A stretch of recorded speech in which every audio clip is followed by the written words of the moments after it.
You're good. I call this meeting to order.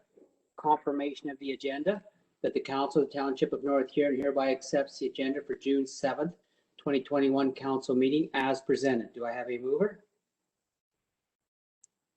I have Kevin Faulkner moving. I have Anita Van Hindersum seconding. Carson, it's yours. Thank you, Your Worship. So Deputy Reeve Sight.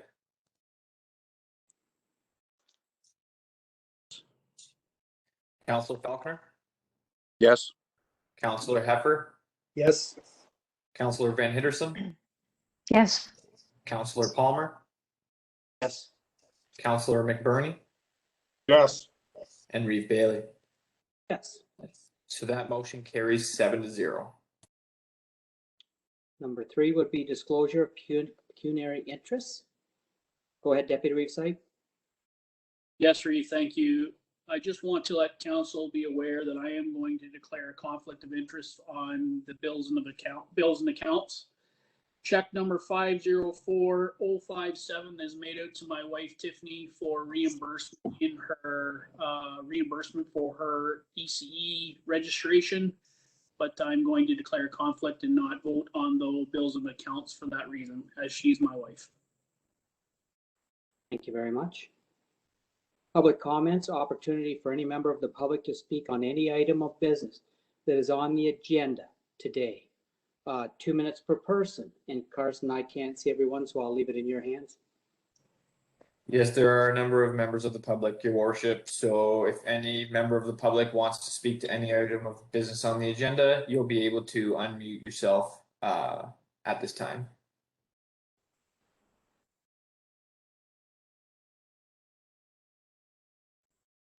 So not seeing anyone, Your Worship.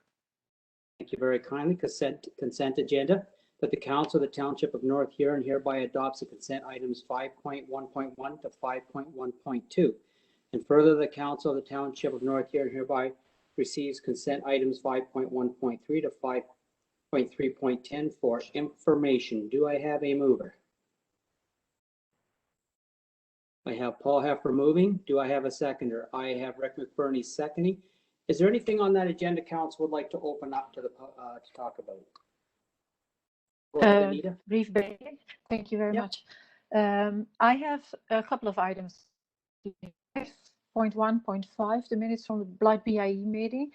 It says Councillor McBurning, is he the council representative now, or is there just an error in whatever, typing error or so? There's a new secretary for the Blythe BIA, so I would assume that's just an error, and we can certainly clarify that with her. Thank you very much. Number 5.1.8, the minutes from the County Council. The motion that Council of the County of Huron directs staff to prepare a report on the use of calcium on county roads to reduce dust from agricultural equipment. I really would like that if they would want to do that, because the dust coming up from tractor trailers, tractor equipment, and that is really, really bad right now with the hot temperatures and that. The gravel roads are always done, so that's really very helpful. It's absolutely a safety issue, and people are still very annoyed when they have to wait a couple of minutes to find a safe spot on the road. And if I'm driving the tractor, that's not very nice what they are showing me when they're trying to pass or behind a tractor or anything like that for a couple of minutes. So I would appreciate it if that motion goes through. Item 5.3.1. I'm just going to touch on that one for you. So it's experimental this year. Thank They you. picked a few sites, and then if it works out well, we're going to, my understanding is we will be moving further on the roads on Huron County. Thank you. Sounds good. Thank you very much. Item 5.3.1 for the motion from the Township of Matachewan to reverse the decision of the youth justice facilities in northeastern communities. I think, as we have seen in Goderich, that it is very important to have youth incarcerated if they need to be as close as home and their families as possible. So if if council agrees with me, I would like to send a letter of support or have staff send a letter of support if that's okay. Is there any council that would be against that letter of support going out? Not seeing any. Carson, unless we need a vote on that, I'm going to say that's. So if the mover and the seconder are okay with it, we will pull that from the consent agenda and then we'll pass a second motion after that. So the mover is Councillor Heffer and the seconder is Councillor McBurney, but the new motion would read that the Council of the Township of North Huron hereby adopts consent items 5.1.1 to 5.1.2, and further that the Council of the Township of North Huron hereby receives consent items 5.1.4 to 5.3.10 for information. Are we okay with that, fellas? I see a nodding head, two nodding heads. You're good, Carson. And that'll be later in the meeting or at another meeting? We'll vote that. So we will deal with this motion on the floor first, and then Councillor Van Hitterson will be able to make that motion. Okay, so we'll continue on then. Thank you. Yes. So the motion on the floor is, or I guess if there's any more discussion. I believe I seen, was it what you, Rick, wanted to talk to something, or Chris? Did you have your hand up? No? Okay, not seeing anybody wants to talk anything else. Oh, go ahead, Trevor. Sorry, yes. Actually, it was actually a comment, if somebody can answer the question about, I know the Minister of Agriculture, 5.3.2 had sent a message back about our Ontario Meat Processing Services resolution. I'm wondering if anybody on council or, do we know what the potential impact of the ransomware attack that hit the United States and hit some of the plants in Canada that might affect Ontario meat producing? I'm more looking at the people in the agricultural, like Anita and or Councillor Palmer, if they are aware of any concerns or issues right now at that particular point. I just haven't heard anything, and I'm not sure what that changes this letter in my mind, if it does or it doesn't. Anita, go ahead. Yeah, there was ransomware in the States. I think it is right now they have their equipment and everything is running again. I'm not aware of anything, and it certainly doesn't affect this thing. I was going to speak to this actually next, Reeve Bailey, because I was really pleased with the reply of Minister Bibeau. It points to the importance of the meat processing. It's talking about labor needs in the agri-food sector and the economical importance of agriculture in Canada. So I was really pleased that she read our letter and took the time to reply to us. Thank you very kindly. And that's it. Thank you. And I believe there was no one else wanted to speak to anything. So I believe I have a mover and seconder for this now, Carson, do I not? Yeah, and actually, my apologies, Your Worship. I pulled 5.1.3, which is the ECDEV minutes, and I should have pulled 5.3.1. So the motion should actually read that the Council of the Township of North Huron hereby adopts consent items 5.1.1 to 5.1.2, and further that Council of the Township of North Huron hereby receives consent items 5.1.3 to 5.3.10, exclusive of 5.3.1 for information. Thank you very kindly. And the mover and the seconder are fine with that? Yes. You two hit nodding, we're good? So if there's no more discussion, I'll call the vote. So Councillor Falconer, Yes.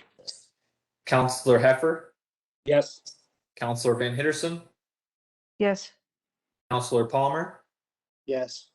Councillor McBurney, Yes. Deputy Reeve Sight, Yes. and Reeve Bailey. Yes. So that motion carries 7-0. Okay. And now Anita was going to put the motion forward for that. Do I understand that properly? Yes. And you have her motion, Carson?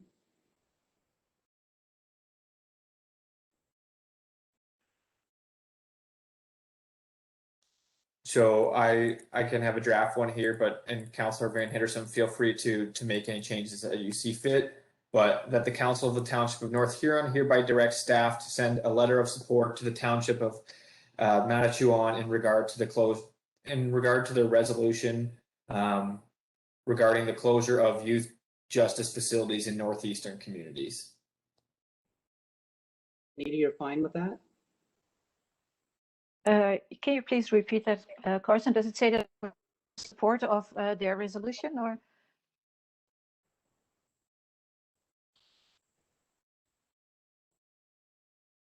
You're muted. Sorry, Councillor Van Henderson, you just cut out a little bit there, so I didn't hear entirely what the question was. Oh, sorry about that. Can you repeat it because I missed something too? Does it say we support it? Support their resolution? So yeah, so the motion on the floor would be that the Council of the Township of North Huron hereby directs staff to send a letter of support to the Township of Manitowoc in regard to their resolution regarding the closure of youth justice facilities in northeastern communities. Yes, thank you. I have Anita Van Henderson moving that. Do I have a seconder? I have Deputy Reeve Sight seconding it. Back over to you when you're ready, Carson. Thank you, Your Worship. So Councillor Heffer, Yes. Councillor Van Henderson, Yes, Councillor Palmer, Yes. Councillor McBurney, Yes. Deputy Reeve Sight, Yes. Councillor Falconer, Yes. and Reeve Bailey. Yes. So that motion carries 7-0. Thank you very much. Public meetings and hearings and delegations, just a reminder to the 3 items that are on the deck. If we could have 10 minutes for each of you would be, we'd be quite happy with that. 6.1, Wingham Creek Development Request for Extension of Draft Plan Approval. Okay, you're up. I'm not sure who's speaking for those folks. Yes, good morning, good evening, Honorable Council and Reeve Bailey. My name is Jeff Medina, and I'll be representing the co-owners for this property. If you allow me to share my screen for presentation. Just give me a second. Okay. Thank you for giving me the opportunity to present our case. Let me just share with you a background on the property. Back in 2011, we as co-owners were sold the 90-acre property in Wingham Creek by A2A, which we bought for 1.6 million. Sorry, which A2A bought for 1.6 million and was sold to 614 co-investors at 11.6 million. 2014, a draft plan was approved, but council requested changes for some single-family homes to multi-pads. An amended draft plan, which was also approved on that year. 2017, A2A applied for extension of the draft plan expiring in July of 2020. 2018, apparently A2A has abandoned the project. We found out about this obviously from other people involved in the project, not directly from A2A. The following year, until 2020, SZAM contacted some co-owners with offer to take over the project, but with a complicated structure and need to charge the land to the bank to develop. Co-owners were divided with strong objection from a majority group, resulting in 2 attempted general meetings, where SZAM could not muster necessary co-owner support. So we decided to take full control, which began in 2019.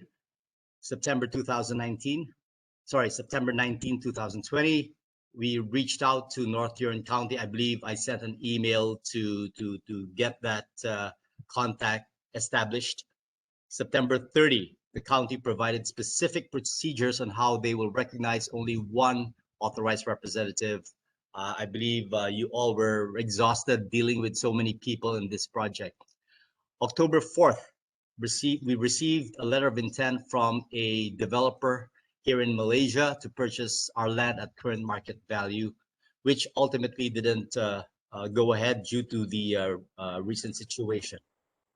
November 17, last day to provide verification of appointment of an authorized representative to the county lawyer. We were able to complete all the forms requested from the majority of the co-owners. December 17th, I was formally recognized by your county and received an official approval for the extension of the draft plan. The commencement date was January 2nd and expiring July 2nd of this year, 2021. February of this year, a requisition form to vote for the EGM to proceed despite the absence of a duly recognized facilitator was sent out to the co-owners. We received more than the required 15%. March 4th, received offer from GSH Precision Technology. March 10th, GSH offer and proxy forms were sent out to the co-owners. March 16th, subgroup of co-owners had a meeting with myself to address and manage various questions and concerns. Dozens of inquiries addressed in advance of meeting. And that meeting happened or transpired on March 29th through an EGM.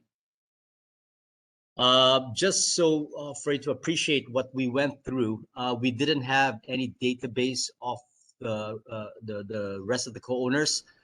They were scattered around Asia, from Taiwan to Philippines. There are 614 co-owners holding 1,152 UDIs. It took us 6 months to compile their contact details for us to be able to reach out to them, whether email and their phone numbers. Right? There were about 54 pages of this registration pages. So this is a copy of the requisition. Because there is no facilitator, I was just an appointed representative to request for an extension. There currently being no active and duly appointed facilitator, the undersigned co-owner holding 15% or more of the undivided fractional interest in the project known as Wingham Creek. Okay. Co-owners of the property considers and if thought fit to approve the resolution set forth in the form of proxy attached hereto as Appendix 1. So every co-owner or the 15% or more co-owners had to do their vote and approve, okay, the requisition of a general meeting.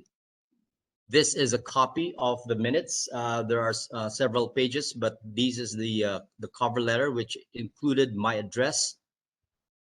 And it was attended by a third-party scrutineer from Singapore, and of course, an external legal counsel who acted on behalf of GSH, the offerer, Brian Friedman. As you can see, certain resolutions were put up, including appointing myself as sole facilitator. We had 99% voting in favor. A resolution which approved the offer from GSH Precision Technology, which was a majority of 97.6%. And of course, a special resolution outlining my functions right here. Again, that received 97.6 votes. That included the authority to negotiate a joint venture, execute and deliver instruments and documents of the co-owners, so on and so forth. Convey, sell, transfer, assign, and deal with the property and the co-owners' registered and beneficial interests. Okay. So after the EGM on March 29th, approximately 150,000 Canadian dollars of costs were paid directly to local advisors, multiple meetings between RJ Burnside and country council reps, meaningful progress on final plan, engaged legal counsel working with co-owners and local consultants to drive the project forward, finalization of JV agreement between GSH and the co-owners, incorporation of an Ontario company to oversee and manage the process, and several discussions with potential purchasers with strong development pedigree. Obviously, these potential purchasers are all local developers and builders in your county. So we are, given the limited time, we have moved things forward in a very, I would say, express manner. We've worked tirelessly and exhaustively to ensure that we get this land to where it's supposed to be. So what is next after what we have so far done since March 29th? First, We know and appreciate that the council is frustrated, rightly so. And as co-owners, we are as well. We are the ones who put in the money for this project. But for the first time in the project's history, the co-owners are in direct control. The people who invested are highly motivated to see results as well. We've been holding this for many, many years, and our immediate goal is to get phase 1 registered, sell off parcels to a local developer at fair value, and get shovel to the ground within the time frame. Third, co-owners are committed to registering phase 1 ASAP, but we necessarily rely on local advisors to provide us with reasonable timelines. Need time for RJ Burnside to complete phase 1 plan, convert title from LTCQ to Absolute Plus, and prepare land for sale to developers. We are advised by our consultants that December 31st of this year is reasonable under the circumstances. Fourth, if land reverts to farmland, we don't believe we'll ever get co-owner consensus to move forward. If development is the goal, we firmly believe that this is the only path to success. Thank you. Thank you very much, Mr. Medina, and it's nice to finally see you face to face, or as close as we could ever get. We've talked many, many times. Twice. Thank you. Okay, I'm going to ask if Monica or if Dwayne wanted to speak to the progress of this for council and let us know if the obligations have been met or what's going on. For council's information first, please.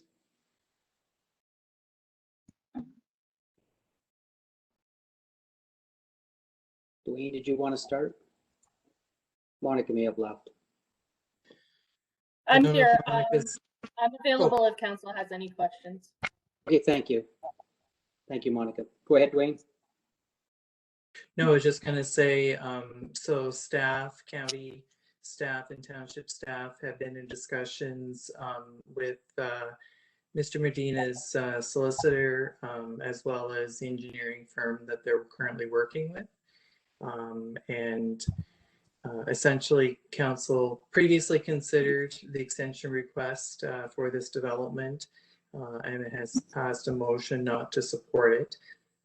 County council will be considering the extension request on Wednesday, this Wednesday, and Mr. Medina and others requested the opportunity to address council, asking for council's reconsideration of the motion that council previously passed. So, Thank you very much, Mr. Evans. Council, do we have questions, comments, concerns, anything? Anybody like to speak to this? Go ahead, Deputy Reeve Sight. Yes, Reeve, thank you. I want to say I respectfully agree with what you've got in front of us here, Mr. Medina, as it relates to the chronological events. What I am concerned about is the fact that from the time when A2A had abandoned the project, we're now in 3 years. 3 years of limited movement, if not any, to be quite fair. And I understand as co-owners, you would be frustrated as well. However, the argument I have is that we have not seen movement, and we haven't seen, even though that the movement you say has been significant, in your eyes, the only movement that I would like to make sure that says is that we have really asked for one thing: a draft plan subdivision agreement. That's what we've asked, and I mean, that's been on the table since 2019. So I know it takes a lot of time to get there, but my comment is it hasn't gotten there. And I understand your group is saying it will get there before, the way that I read this, is by December 31st. But you can understand the hesitation in the sense that we've been told this before. Yes. By not only A2A, but a number of other individuals who, for whatever reason, didn't understand the complexity of the arrangement that was offered with that particular property. So the one concern that I am concerned, and I guess the questions that I would have maybe for you is, is when you say fair value, are you talking the fair value of what you got, what the investors have put into this property or this land, or are you talking what the actual fair value of the land is when you're selling it to developers? Thank you, Deputy Reeves. To answer your question, yes, it will be fair value, market value in the area. We of course, as much as possible, would want to recover whatever we have invested. However, we are also realistic in the sense that due to the current situation, so on and so forth, and that apparently we found out only much later that when we were extracting information that the land was oversold to us at a very high price. So we understand and we are very realistic about the whole situation. But whatever the fair market value would be at this point in time when we start selling to builders or developers, we will be satisfied with that. Please also appreciate that, as I mentioned earlier during the chronology of events, that we didn't even know that A2A abandoned the project until much later. It wasn't verified, it wasn't confirmed, as we have lost contact with any of the A2A people, especially with Dirk Fu. And, you can imagine we are all scattered around Asia and we're getting bits and pieces from a group chat. So once we decided that we should take this in our own hands, the co-owners, then that's when the movement started. But prior to that, news and updates were scarce. We didn't receive any correspondence from A2A or any of the management, and we had to rein in people who are willing to volunteer to do this work. And we have 12 in the committee, and that's where we're at. So I hope I answered your question, your comment. Yep, thank you. Thank you Thank very you. much, Mr. Medina. Anyone else have any questions? Go ahead, Mr. Faulkner. Thank you, Reed Belly. Through you to Mr. Medina. Have you, has your corporation had any meaningful conversations with other developers of adjoining property to this one as to any allocations or any cooperation with development? I have received two inquiries or offers from two groups. One is from SZAM.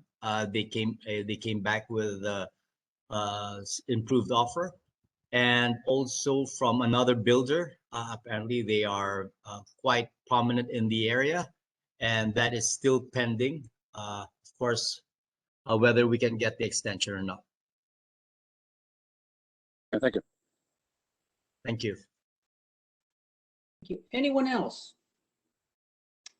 Not seeing any other questions. Mr. Medina, I want to thank you very kindly for tonight. We appreciate the Thank you for the opportunity. update. Thank you. Have a good night or day, whichever it is. Likewise. Thank you. Yes. Good morning. Thanks. Okay. So we're going to move on now to 6.2, which would be Chris Moore's request to amend the RFP to demolition of the Howson Bridge Dam and to form a committee of council. Christopher, if you're there. Good morning or good afternoon. Can everybody hear me? Yep. Excellent.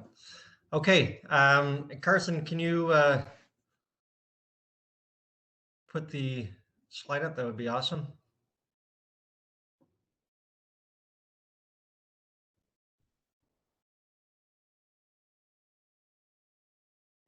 Okay, so I'll try and get through this this quickly. So Reeve Bailey, Deputy Reeve Site, Councillors Township of North Huron staff, and members of the public. So I guess first off, I'd like to recognize all the hard work and dedication by many groups to get to kind of where we are today with the Howson Dam. I know there's been a lot of work done, including the Committee of Council recently, the current council, you guys, past council, the Howson Dam Committee, engineers, and countless other citizens of the Township of North Huron. Do I have control of that? For the last number of years, the house and bridge, and thus the house and dam, have become a big concern, as you guys are well aware, due to the poor structural integrity.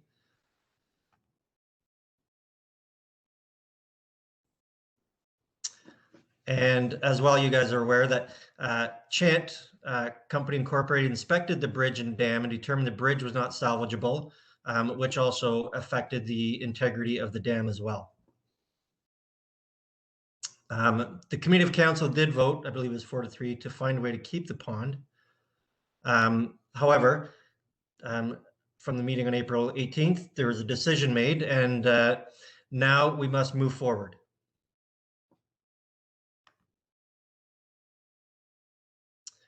Doing nothing obviously is not an option at this point, because we do know with the structural integrity of the bridge, which affects a dam, something must be done. So councillors, I'm here today to request two things from you.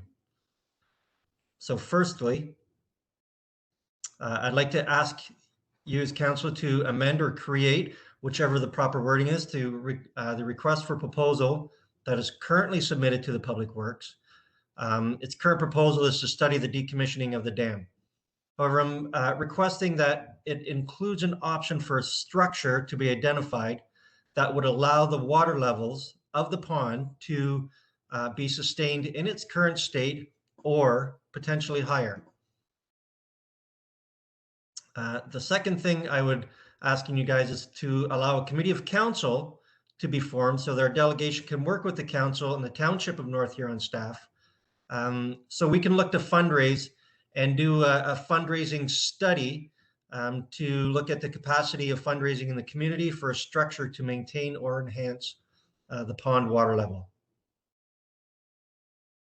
So there's many things that we know about the house and dam and bridge at this point. It is known that obviously the house and bridge must come down as we know it, and this of course affects the house and dam. It's also known that there are structural options that could be put into place to continue to give the community a sustainable pond. What those structures are to certainly be determined. As well, this is very important that council wants to minimize taxpayers' dollars spent on the house and bridge and dam. However, there will be taxpayers' dollars required to cover some of the cost.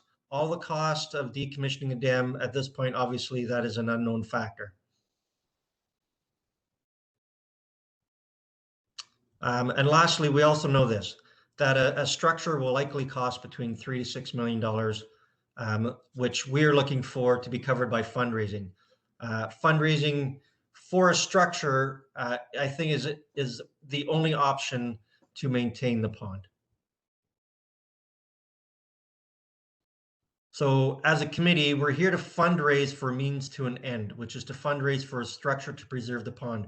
We're not here to fundraise for a particular structure. We're here to look to fundraise for a structure that will give the outcome, and doing this and getting the collective voice of the community regarding this long-standing issue. So here's kind of the plan that we've put together, which potentially may save taxpayers' dollars. Keep the pond, keep it aesthetically pleasing place, keep the recreational benefits, and preserve the wildlife that it's in it. There is a lot of wildlife in there.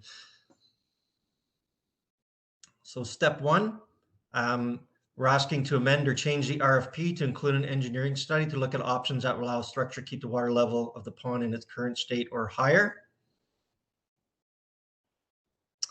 Form a fundraising committee of council, which would begin its work by conducting a fundraising feasibility study and possibly using funds from the Carter Funds to complete this process. And then assuming through a fundraising feasibility study that money could be raised, then we look at, the engineering and that kind of cost. But, in terms of these steps, that may or may not fall into the right direction, but that's kind of the path that we're looking at going. And then step four. So based on the costs and looking at the fundraising feasibility study, kind of there's two ways it can go. One is decommissioning because not enough can be fundraised, or two, fundraise to keep the pond at the current levels or higher. And lastly, this is very important, create specific milestones for the option to maintain the pond so the option is aligned with the Township of North Huron's goal. So I think it's very important to work with, obviously, at whatever the township is doing, to work in line with them with that process.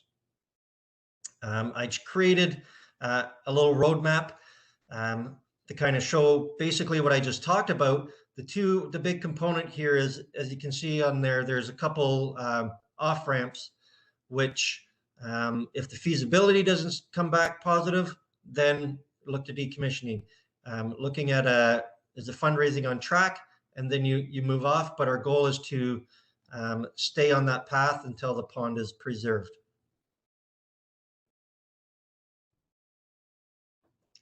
So, and I'm asking you to keep this in mind, that no matter what, this is definitely a multi-year process. It's there's many steps, and hopefully we could work parallel with this.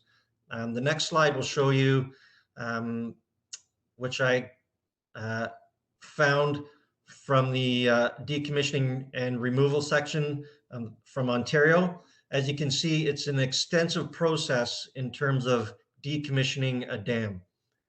It's not just going in with a bulldozer and taking it down 3 months from now. There's extensive things that need to be accomplished. And as you know, from the Gorey Dam, it's almost 4 years later. So it is a long process, and there is time to fundraise. And the other thing, I just want to put this in there. Some people I know, want the pond and the river and everything to be back to naturalization and wildlife. But I just wanted to also mention that in the Ontario government small dam removal, they also say that not all dams should be removed. They say that it can provide important habitat for species at risk. There's recreation benefits. It's a barrier to movement of sediment, which I know has been a concern with this particular dam.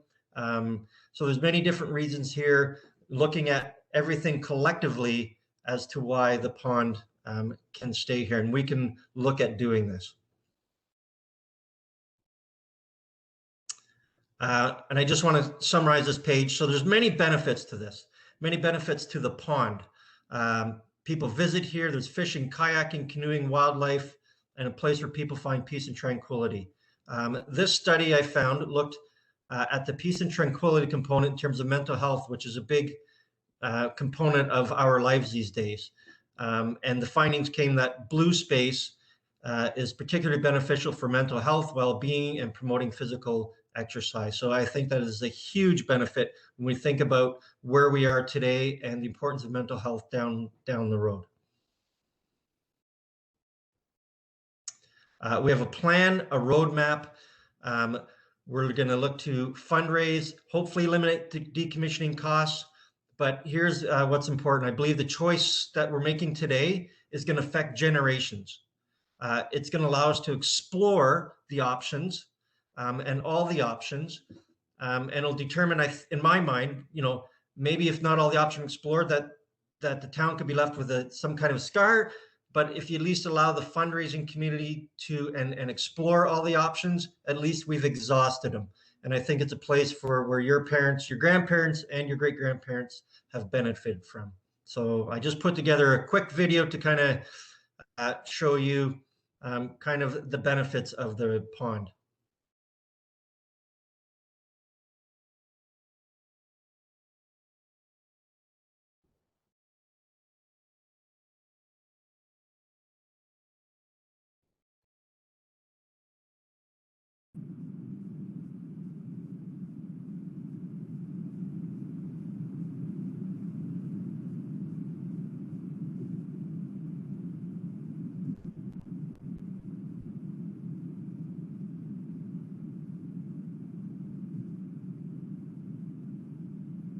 Does this count towards the 10 minutes?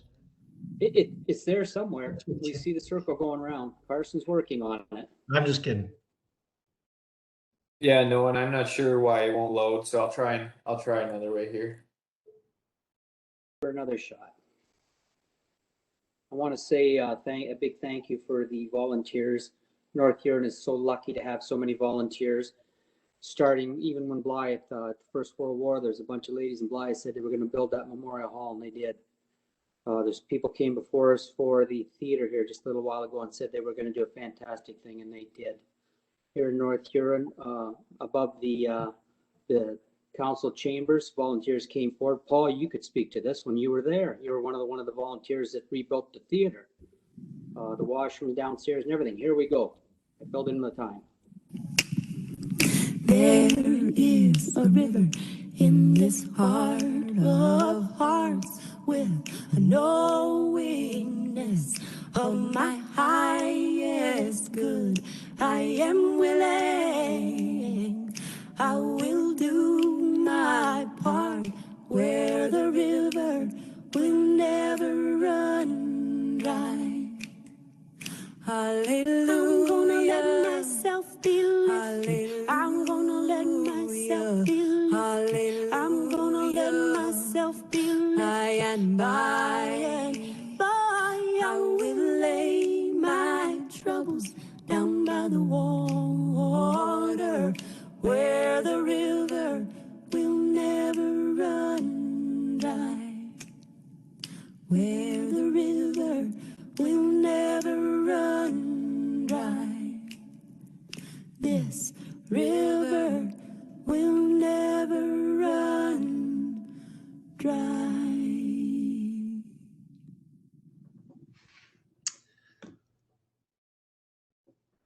Thank you very much, Christopher. So I just wanted to say this. I think Carson's gonna have the PowerPoint on, but I'm not here to fundraise for a dam. I'm not here to fundraise for to rebuild one, to redo one. What I'm here to fundraise for and to start fundraising for is that video that you just saw, the benefits that it brings this community. And I think that, and that is the most important part. And I think that for 100 years plus, that has benefited this community. And I think for 100 years more, it should still be here.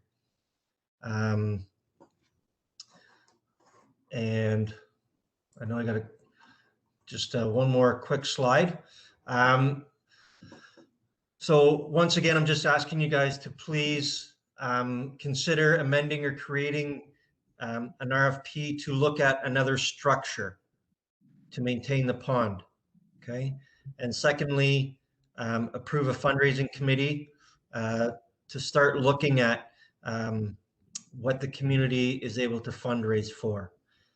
So help us keep moving forward and keep the pond a place where you can lay down your troubles. Thank you.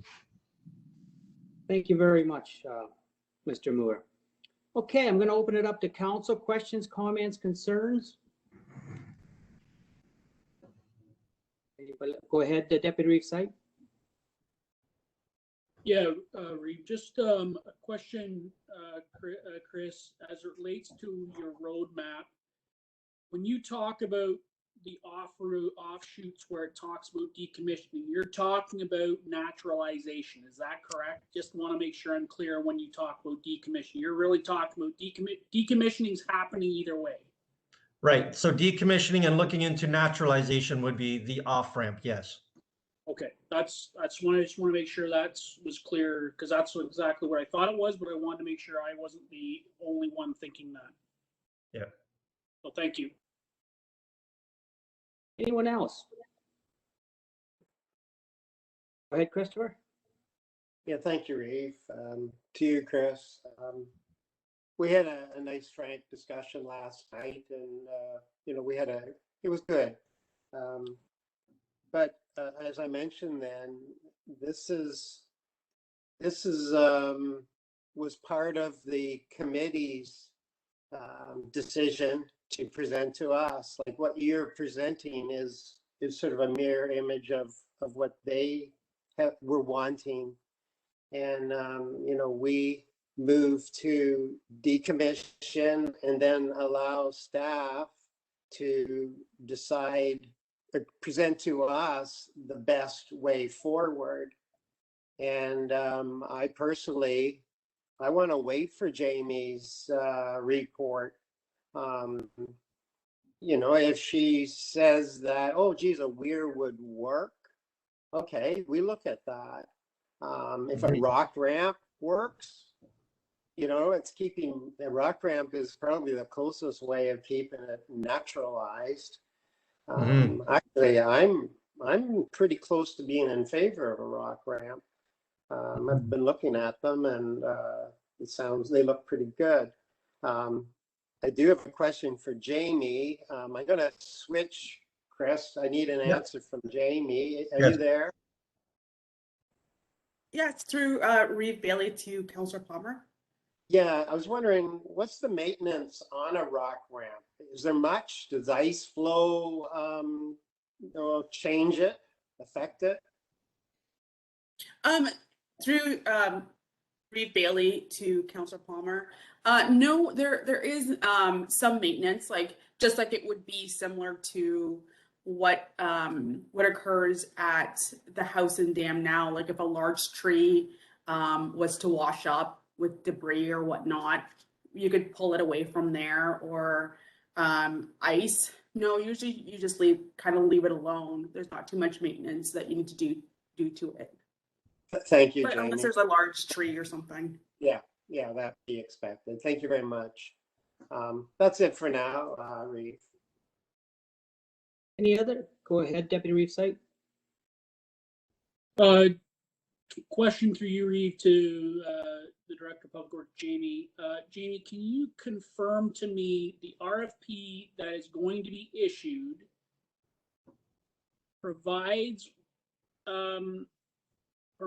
the person who's going to respond to it to provide recommendations to have the process, or to have the end result having a pond level, what this group is asking? Is the RFP questions that are going to be asked when they come back, are they going to provide alternatives in the sense of naturalization, but also with the ability of having a pond at the side, at the whatever it is today, or what they need it to be for recreation purposes? Through Reeve Bailey to Deputy Reeve Site, the criteria that I was going to put in place for the RFP had to meet criteria that I felt was warranted, through the discussions with council. So there was going to be the decommissioning portion, as well as what it would look like with naturalization, and also something that was able to be cost effective, sustainable, and not impact future generations with a large financial impact. If they were able to meet all those criterias but still maintain a pond, then that would be one option, or there would be a naturalization option as well. So if it met everything and it was still cost effective, it was safe, it was sustainable, and also provided ecosystem management, or I'm not thinking of the proper word, but it helped maintain the ecosystem. That was the criteria that I was going to set out in the RFP. So as a follow-up, Reeve, what are we considering to be cost effective in the needs of that RFP? Because I mean, cost effective to somebody to one person is completely different to cost effective to somebody else. And I mean, if we're not allowing the options to be explored because of it's only based on cost, if this group is looking to fundraise for it, the taxpayer isn't the whole argument of this group has been this council before is that structure, we are not spending any more taxpayer money on that structure.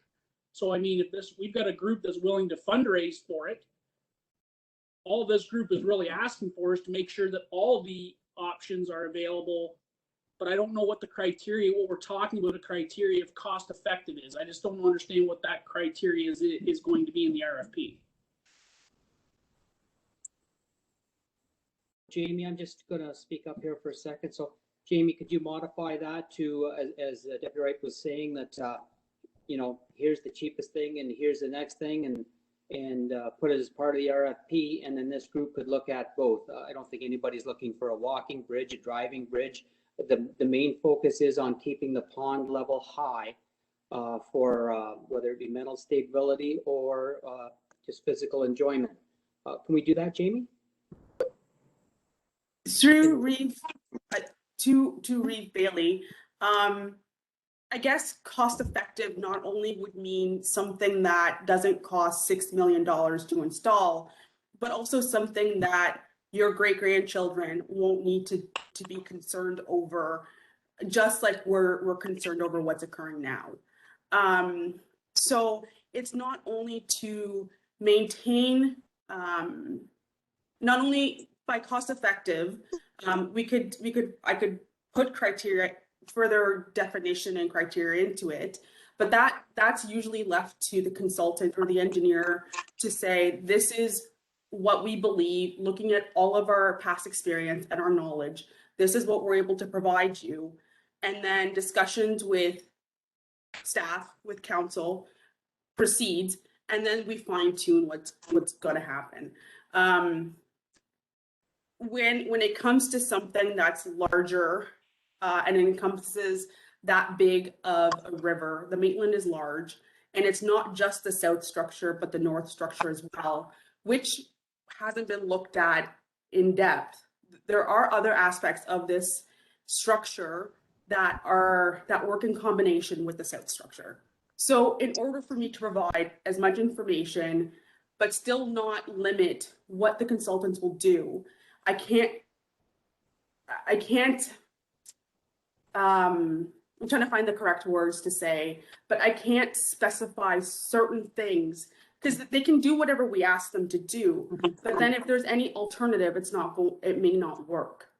But you know what, you kind of explained to me about and I think Trevor also, we were concerned about, when you said about the pricing and that, it's the longevity. The way you put it is fine, and what you're doing is fine, because when you said that, we were thinking of, I'm sure we were both, and Trevor can speak to it, thinking of maybe not quite strong enough, but you said it's for longevity, so it's not costing in the longevity.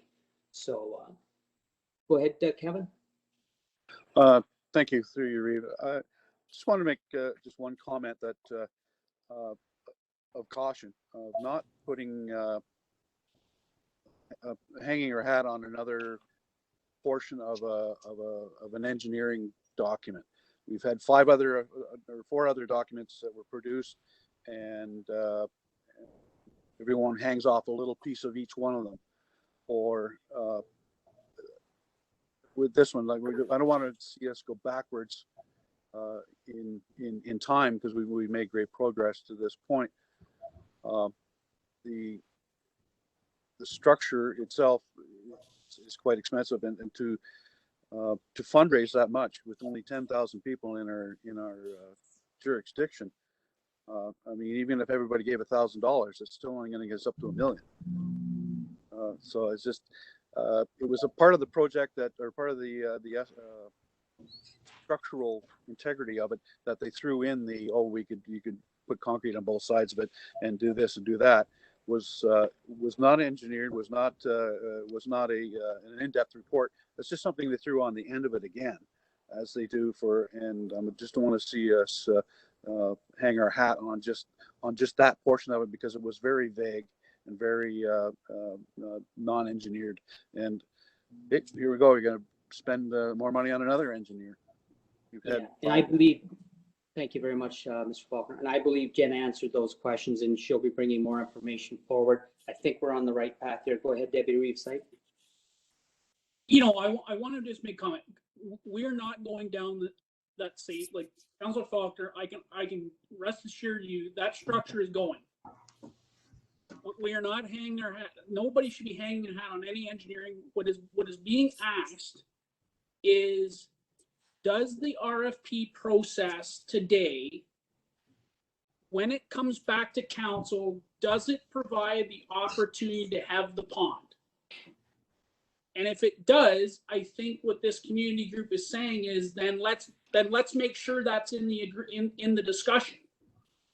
But if what comes back to council is just naturalization and no pond, no option for the pond at all, then we're potentially missing the boat, is what I guess is what I'm hearing from the community group. And arguably, this is a community group that is willing to fundraise for this.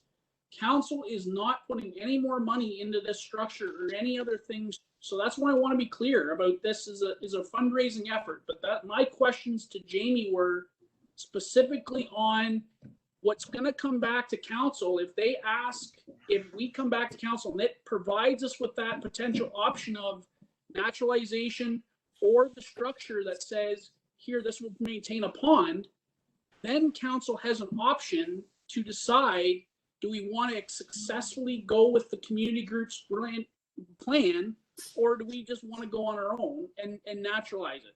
That's the questions that we have coming back, but you can't do that if the RFP just says naturalization and no other options are necessary. So from my perspective, I just needed Jamie to confirm, which it sounds like she has, is that council is going to get a number of options, not only naturalization, but potentially something that will give it a pond, is what I'm hearing. Correct me if I'm wrong, Jamie. You're correct. Okay, thank you very much. I believe that would, I appreciate the council's conversation on this, and we will head forward in that direction, and we'll see how the RFP comes back, and we will, Chris, we will get a hold of you at that time and Jamie will, and continue the conversation, whether you do or do not want to move forward with it. How's that sound, council? Not hearing anybody say no. Thank you very much, Chris, for all your time. Appreciate it. Thank you. Thank you. Bye now. 6.3, Paul Seaback, Seaback and Company, presentation of the 2020 audit financial statements. Paul, are you in the audience? Excuse me, I am. Thank you. I'm going to hand it over to you then. I'm not sure you can see me or not. Just show us the money, son. No pressure there.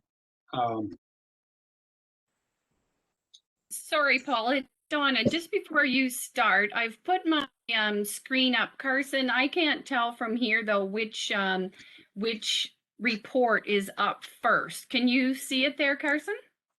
So right now you just have your Google Chrome, a tab up in Google Chrome. So you'll have to click, one from the bottom there. So is it up? Yeah, now you have the North Huron report. Okay, so Paul, just before you get started, I'm pleased to introduce Paul Seaback, our auditor from Seaback and Company, to present the 2020 financial statements.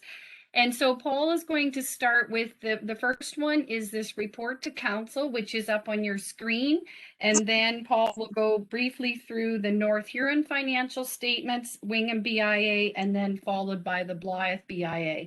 So Paul, you just let me know when you want me to change screens, and since I can't tell from where you are, we'll try to make sure that this works in conjunction. So thank you, Paul. No, thank you, Donna. So Donna's kind of said what our report is. Just a few things before I go through the statements. When we see the statements, you'll see that you have a surplus of $596,000. That's not really comparative to how you do your municipal budgeting, which is more on a cash basis. We don't consider transfers to reserves as an income or expense. So like in this year, you transferred $885,000 as expense to reserves. We treat depreciation different and so forth. So I guess what I'm trying to say, what was transferred to your tax stabilization reserve after all your other reserve transfers was $85,000, which is more indicative of what your surplus was for the year. During the year, you'll see you spent $2.6 million on capital. You meant to spend 3.6. You all know the major project was the Carling Terrace, and things that weren't done with some work at the Blythe water plant, public works vehicles, and some other items that would probably be done this year. I did mention the reserves are up $890,000. Some of that is because the work wasn't done, so some money's set aside. That money's set aside in reserve to be used for 2021. And also when we go through the reserve schedule, you'll see that you didn't spend all your federal gas tax money. That's sitting to be used for this year too. And that's 479,000. And the final thing I might say before I start, which is good, is you didn't have any new debt during the year. Your debt at the end of the year is 538,000. You made your regular debt payments on your various loans of 140,000, so that's good too. And in regards to the audit, it's a clean audit report. Our audit, it states that in our opinion, financial statements present fairly in all material respects financial performance and cash flows for the year in accordance with Canadian public sector accounting standards. So that's really your contract with us is expressed, obviously, to help you do your statements, but also express an opinion. So the report Donna has up is it's just basically your balance sheet, but this report just breaks it down in some 5-year trends. So your bank, at the end of the year in the bank, your various bank accounts, general reserves, 16.3 million. Might have been a little higher, but yet your receivables are a little higher, so that takes some cash out of there. Taxes receivable, they're up a bit.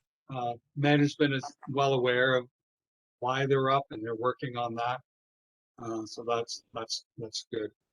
Accounts receivable, they're higher. A lot what drives your receivables being higher or lower at the end of December, you'll have capital drains outstanding that you haven't recovered. You've done the work, but haven't recovered the money from either the province or the ratepayers. So this year, the Rintoul capital drain, that money hadn't been collected yet. So that's why your receivables are 1.5 million. Long-term receivables, that's basically TAL drain loans. You don't have many of those. So if the farmer wants to borrow some money through the province, you have it show as the money coming in, but you also show it as a loan from the province. And then one thing you'll see consistent long-term investment, that's your investment or your portion, 35%, 7% share of Westerio, and that's your cost. It's not your fair market value. That's just when everything was drawn up. That's the $1.6 million. So total assets almost $20 million, up about 500 from last year. Things you owed at the end of the year, payables are lower this year. At the end of last year, there's a large payable still outstanding for the live fire hall, 600,000. So that's obviously been paid, so the payables are lower. The landfill closure, that's an estimate you give to how much money you need now to finance your landfill closures in the future. Your main landfill site has many years of operation left, so that amount is lower because it's so far in the future. You know, if you had money today, by the time that accumulated interest, you have enough to pay that. So that's just a number that's provided by your engineer that just says, you know, you should be aware of landfill closures. Deferred revenue, you'll see a schedule later. That's some of your development fees, 150,000. For the most of it is unspent federal gas tax revenue, 480,000. Then we've talked about your municipal debt, which is down. So you have things you owed at the end of the year, 3 million. So your net financial assets are almost 17 million. And that is really a good, you know, if you're going to look at one number and how your municipality looks, that's a good number to look at because it's basically the difference between what you have in cash and what you owe. And you can see from 2016, it's gone up from 10 million to almost 17 million. It's up 1 million this year. So that just shows you have a stronger financial ending at this year versus last year. The tangible capital assets, those are your roads, your vehicles, buildings, etc. We've talked about. You spent the 2.6 million. The majority of that was Carling Terrace. So the difference between your assets, liabilities, plus your capital assets is your overall surplus. So the big number there to look at is your reserves. So you can see last year reserves 14,316,000. This year 15,208,000. So you've added to your reserves of almost $900,000. Does anybody have any questions on the balance sheet? If you do, just speak up because again, I can't see everybody, so just speak up. Okay. If not, the next page, Donna, is the income statement.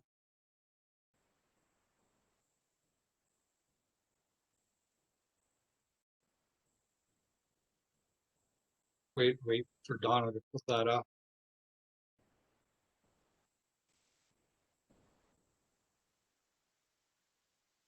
Perhaps she can't. Is it showing properly, Carson? No, you're not sharing your screen right now. When you exit the other one, you stop sharing your screen. Okay, sorry, we'll just see if I can't get this one to come back up. Can you see it now?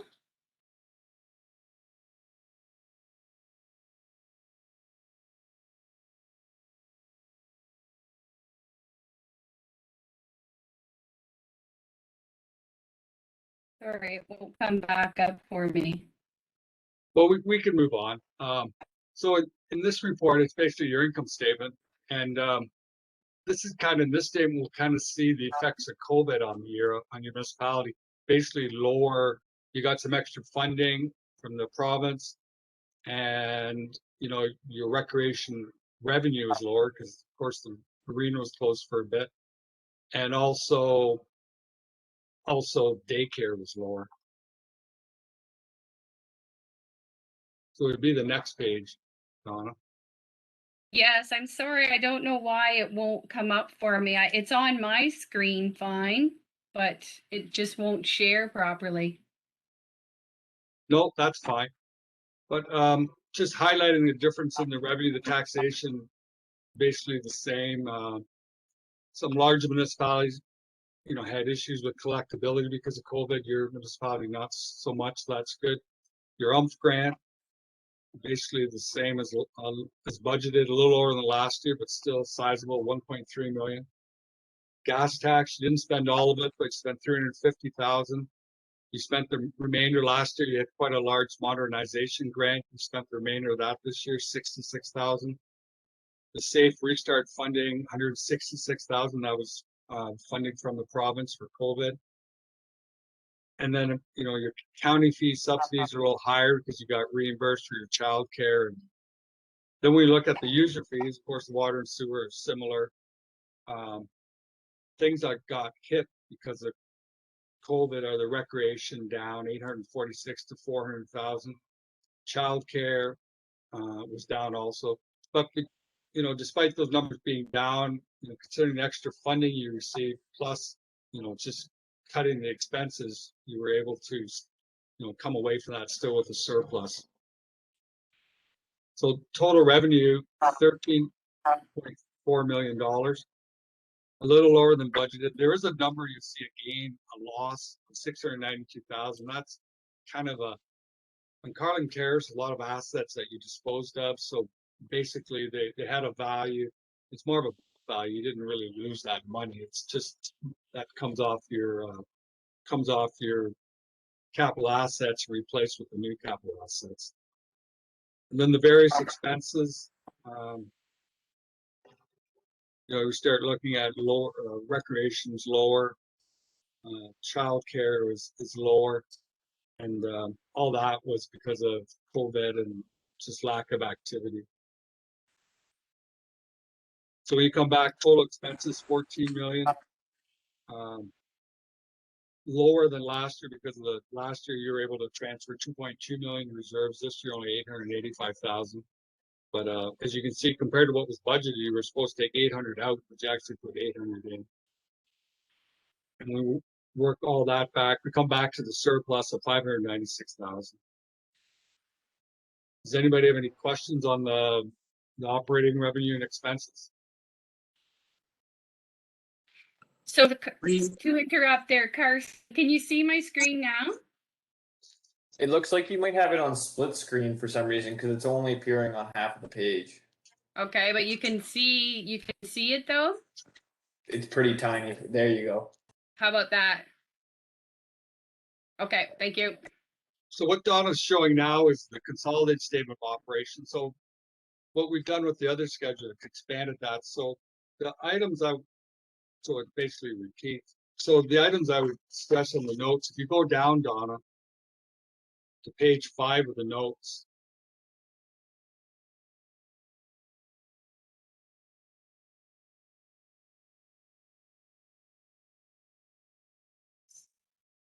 Right, sorry, I'll be right there. Here, I'll just drag it down. No, just the next page. So this page, I just want to bring to your attention. It's your municipal debt. So it shows, can you go down a bit, Donna? Yeah. So these are your loans at the end of the year. So the larger one, the $476,000, it comes due in 2026. Then you have some smaller loans coming due 2021, 2022. And then the tile drain loans are basically a wash with the receivable.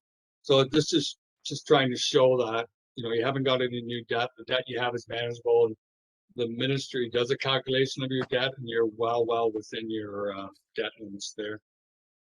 And then, Donna, if you could go to the second or to the reserve schedule.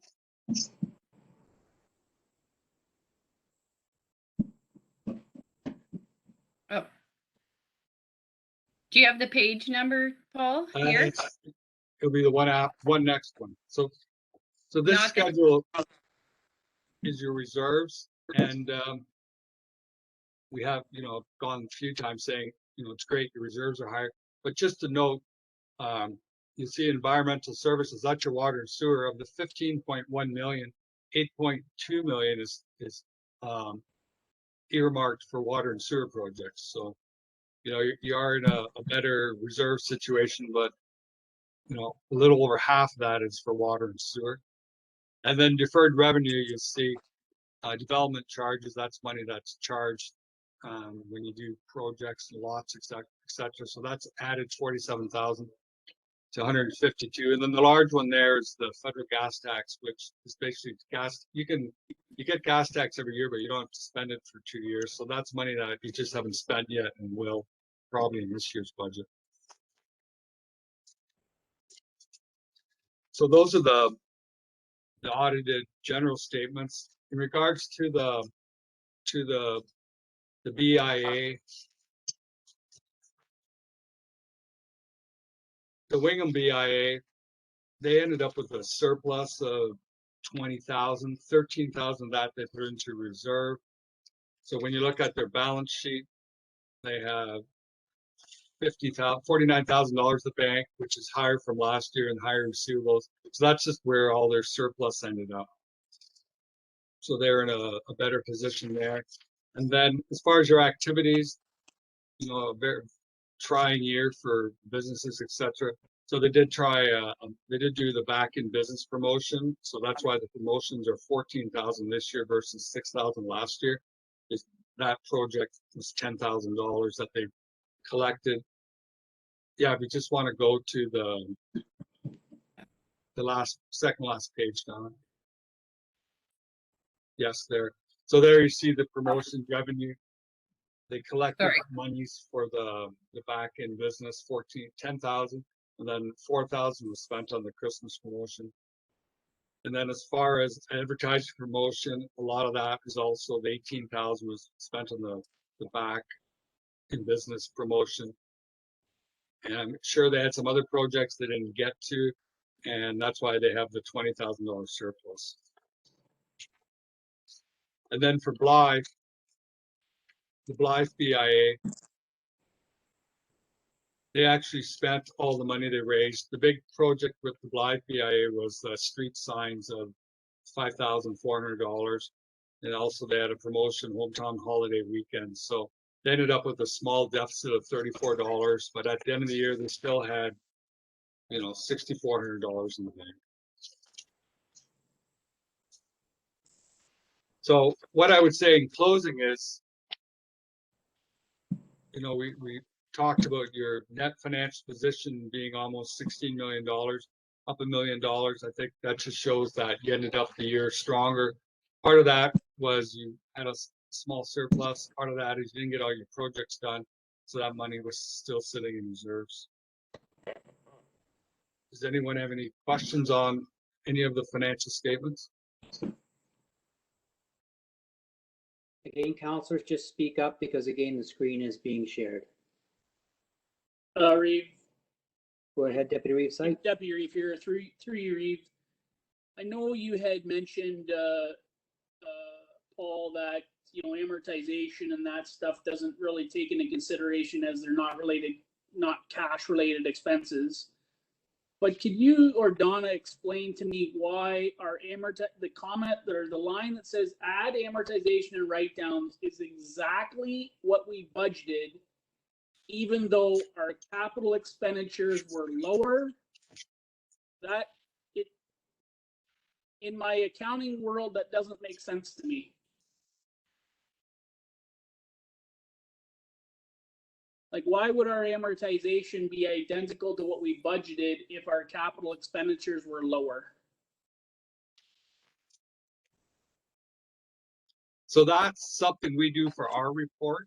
So on this report, you know, we have a lot more detail and we show that line, and that number wouldn't be, if you went to your audit financial statements and, you know, you don't really budget for depreciation and that sort. So I would agree that if you had taken your assets at the end of the year and planned your amortization, you wouldn't have that amount. So if you were to go to one of the schedules,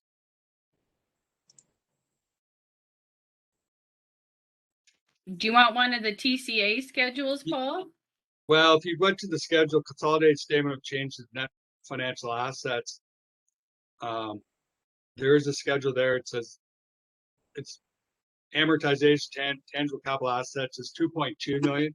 So yeah, exactly that schedule there. So in all honesty, probably on our statement, that's an error. That number probably should be 2.2 million. So is that, so other than we made an error, does that explain to you? You're right. Well, The budgeted would not be the same as actual. It explains it now. I mean, I didn't correlate those two, but if it's just a typo, it's just a typo. I'm not really concerned. Any other questions?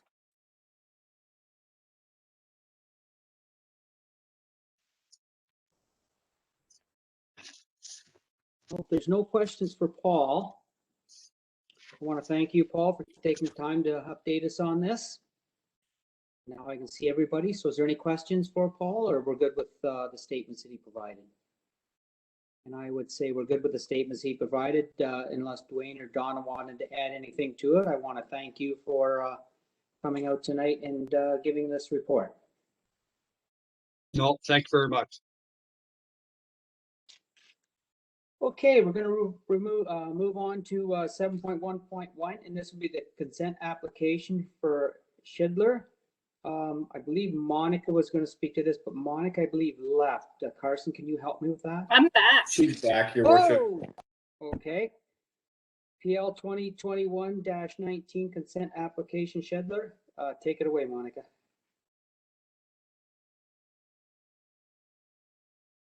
Thank you, Ari Bailey. This is application for severance number C39 for 2021. It's a surplus farm residence severance.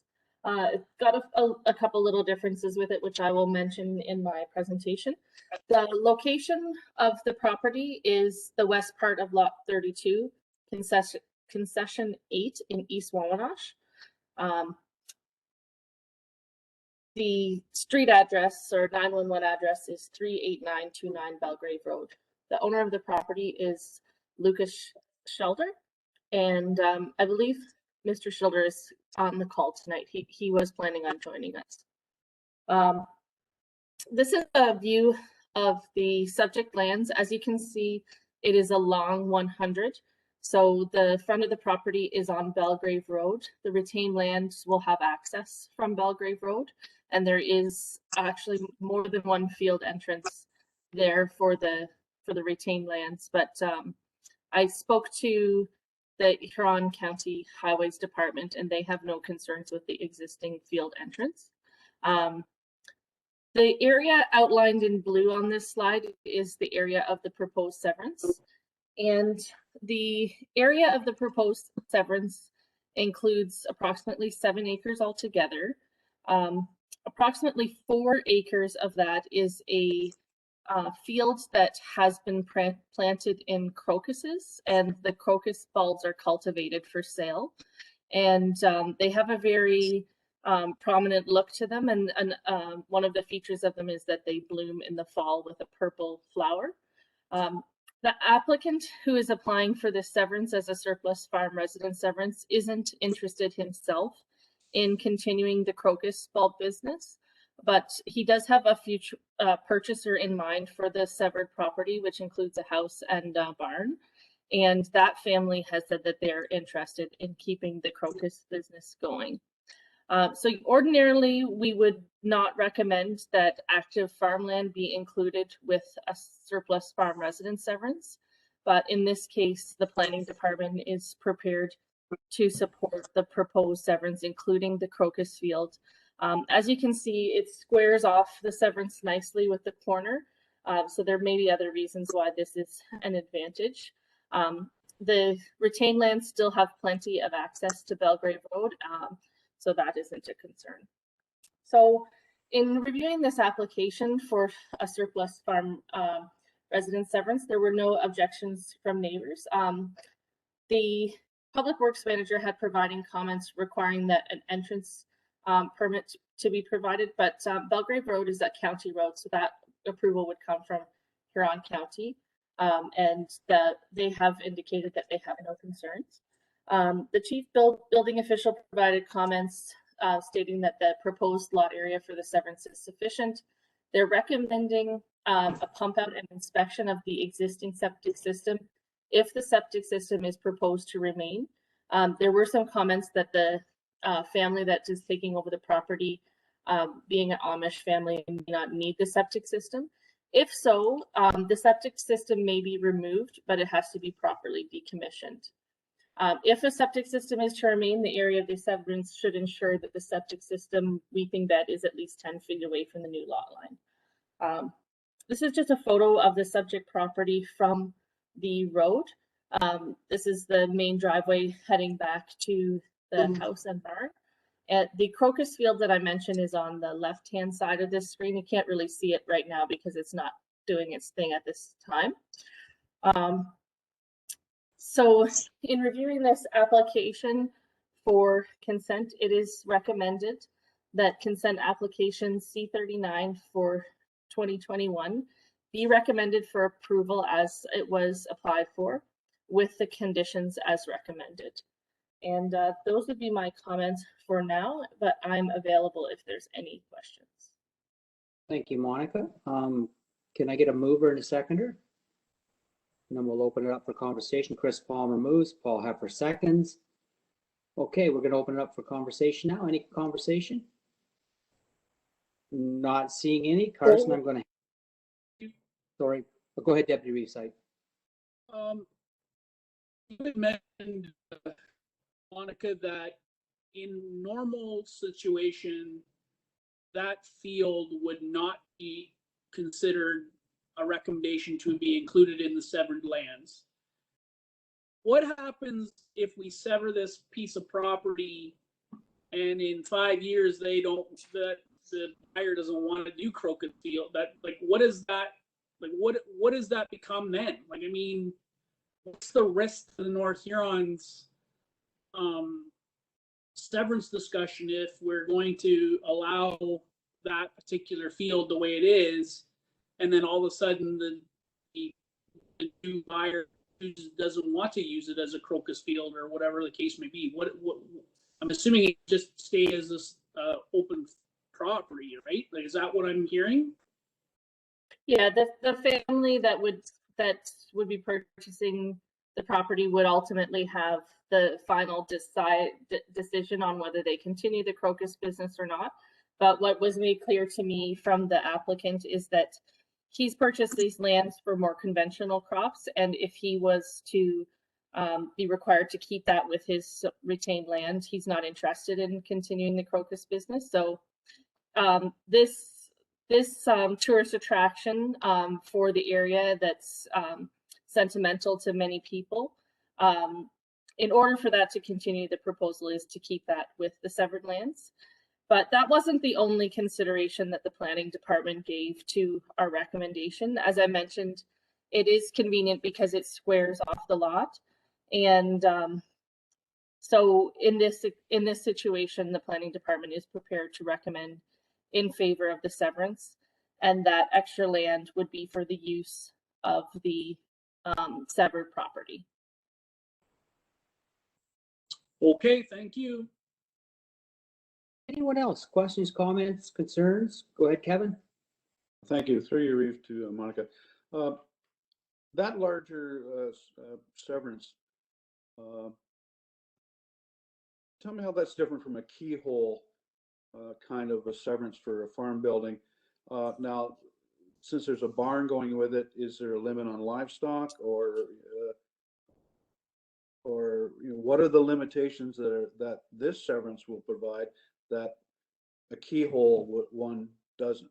Because we've gotten into trouble doing keyhole ones before with people putting livestock on it above and beyond the capacity of the size of the property. I just don't want to get into that problem again. Can you tell me if there's any restrictions as to what they can put in there for livestock? Like, they can take that crocuses out and just put a field of pigs in there, or what's? The policies of the North Huron official plan don't require barns to be torn down. In this case, the applicant has indicated that the future purchasers of the barn would like to use it for a small number of livestock for their own household use. So being Amish folks, they would like to use it for their horses and the animals that they use for their household. The zoning bylaw in North Huron does put limits on the number of livestock on an AG4 property.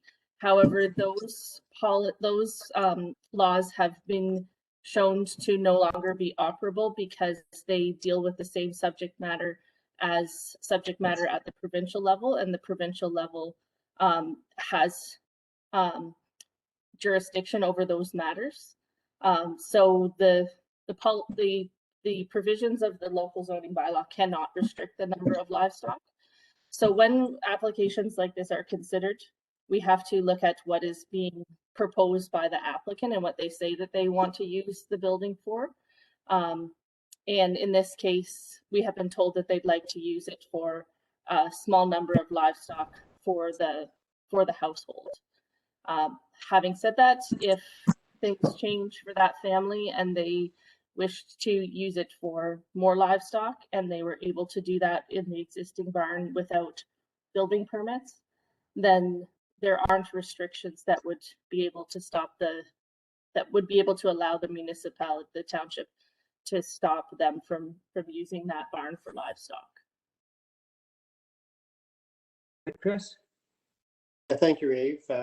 Yeah, just to everybody, it looks to me like a perfect little AG4 property for an Amish family. And generally, when the Amish, Orban and I, purchase a place, it stays with them for generations. And like Monica said, the Nutrient Management Act sort of controls anything that they do if they go above and beyond, because they have restrictions then. So I think it's just a perfect little property. Thank you, Christopher. Anyone else? And speak up if I don't see you, but I'm not seeing anyone else. So thank you, Monica. We'll hand this over to Carson now. I believe I have a mover and seconder, Carson.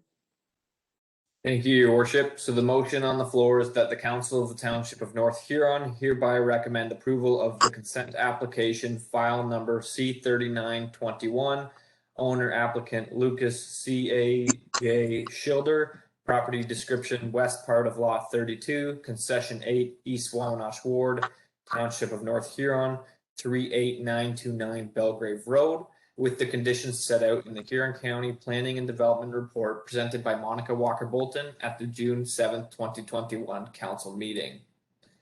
So Councillor Heffer? Yes. Councillor Van Hittersum?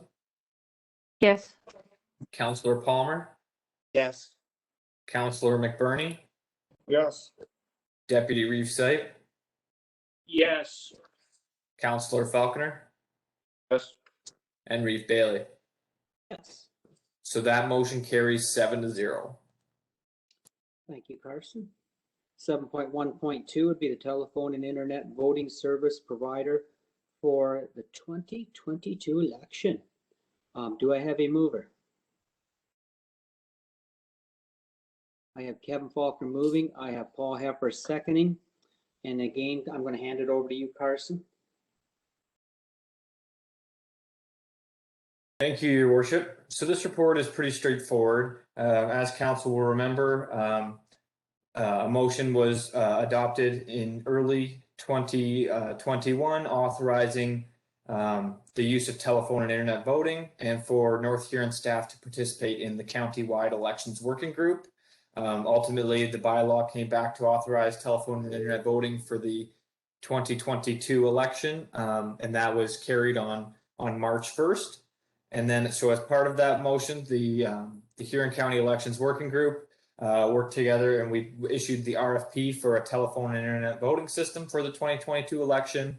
After the close of the RFP submissions, two in total were received, one from Skytle and one from Simply Voting Inc. And as noted in the report, the cost of the two services are provided, and there is quite a substantial difference between the two, with Skytle being $17,113.71 plus HST and postage, and Simply Voting being approximately $8,428.65 plus HST and postage. And those numbers are both derived based on North Huron's 2018 voting eligible electors, right? So if you pay for and regardless of the option, you pay for the number of electors you have. So if that number, if the eligible electors in the 2022 election comes in higher or comes in lower, that would be certainly factored into the number in that calculation. But as was noticeable in the results summary that was attached to the report, there's about a rough, based on the estimated figures, there's about an $8,685 cost difference between the two proposals. And knowing this, staff are seeking authorization to engage Simply Voting Inc.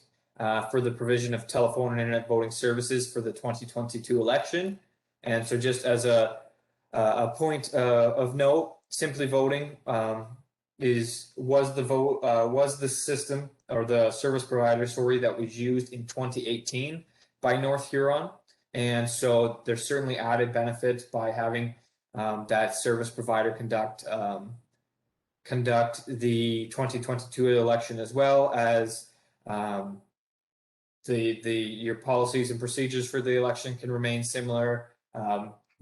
The users of the system, like the voters, will be more familiar with the system, and ultimately, as reported previously, it was a very positive experience using Simply Voting last time. So I guess I'll leave it at that at this point, and if there's any questions, I'd be happy to answer. Thank you very much, Carson. Questions, comments, concerns? I am not seeing any, so Carson, I'm going to hand it right back over to you for the vote. Thank you, Your Worship. So the motion on the floor is that the Council of the Township of North Huron hereby receives the report of the clerk dated June 7th, 2021, regarding the telephone and internet voting service provider for the 2022 election for information purposes. And further, that Council authorizes the clerk to engage Simply Voting Inc. for the provision of telephone and internet voting services to be provided for the 2022 municipal election. And further, that Council directs the clerk to prepare a bylaw for the June 21st, 2021 regular meeting to enter into an agreement with Simply Voting Inc. for the telephone and internet voting services. So Councillor Van Hitterson? Yes. Councillor Palmer? Councillor McBurney? Yes. Deputy Reeve Sight? Yes. Councillor Falconer? Yes. Councillor Heffer? Yes. And Reeve Bailey. Yes. So that motion carries 7-0. Thank you. Moving on to 7.1.3. This is the final community safety and well-being plan and next steps. And again, I'm going to ask for a mover and a seconder. I have Anita Van Hindersum and I have Rick McBurney seconding it. And Carson, when you're ready, I'll hand it over to you for explanation. Thank you, Your Worship. So as noted in the report, there's certainly a significant amount of work that went into the development of this plan, from surveys issued by the working group, to the establishment of an advisory committee, to the Social Research and Planning Council being brought in, who conducted further research and community engagement sessions in the 9 municipalities across Huron County. And I guess for the benefit of both council and the public, as a reminder, every municipality was required to adopt a community safety and well-being plan. It was originally due by January 1st of 2021, but ultimately that was extended till July 1st of 2021 due to COVID-19. Before you is the developed community safety and well-being plan for the 9 municipalities in Huron County, and the plan identified through the various research 4 areas of priority or issues for action.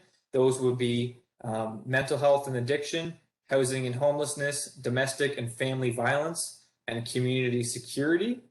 And basically, the next step in the process is the development of an implementation plan and the formation of an oversight committee who helps to ensure that the plan is not just a document that sits on the shelves in the various municipalities. So at this time, I'm looking for council to pass a motion to adopt the plan, and we would bring a bylaw back for the next meeting, and then we would be able to provide this plan to the Ministry of the Solicitor General by the July 1st deadline. And then after that, as next steps, the working group will be bringing forward a further report on the development of an implementation plan. And that implementation plan is going to be more customized to the 9 municipalities, right? So this is kind of your overarching document. And then there's the 4 priorities there, and basically council can kind of tailor their implementation plan so that it meets the needs of North Huron in particular. So for example, council might put an increased emphasis on housing and homelessness compared to mental health and addictions, or vice versa. And those we can bring in the actors and create action items that perfectly fit the needs of the North Huron community, and it would look similar to a strategic plan. So that would be the next steps. But at this point, we're looking to adopt that plan, and this same plan has gone to the 8 other Huron County municipalities for adoption as well, and then we'll move forward with the next steps. I guess the one point I want to note in the future consideration section of the report is it's not entirely clear at this time the end goal of the plan, the resources that will be provided to the plan, as the ministry has been pretty silent on that, other than the fact that you need a plan and it needs to have these requirements. So the working group for sure is anticipating that once the policing legislation has kind of rolled itself out, we will hopefully get some further direction on what the plan looks like going forward, the role of the plan, any resources that will be provided. But certainly anything in the implementation plan would certainly be subject to North Huron Council's budgetary approval, right? And so if funds are required for us to carry out an action item, council would have to budget that. And if it's not budgeted, basically just like anything else in the strategic plan, it would kind of be deferred until the funds are there.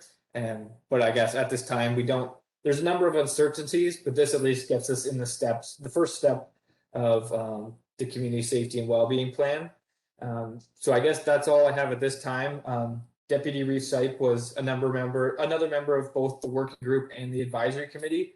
So I would say if I missed anything, Deputy Reeve Sipe, or if you have anything else to add on the plan or the future direction that the working group kind of sees this going, I would say if you want to build on that.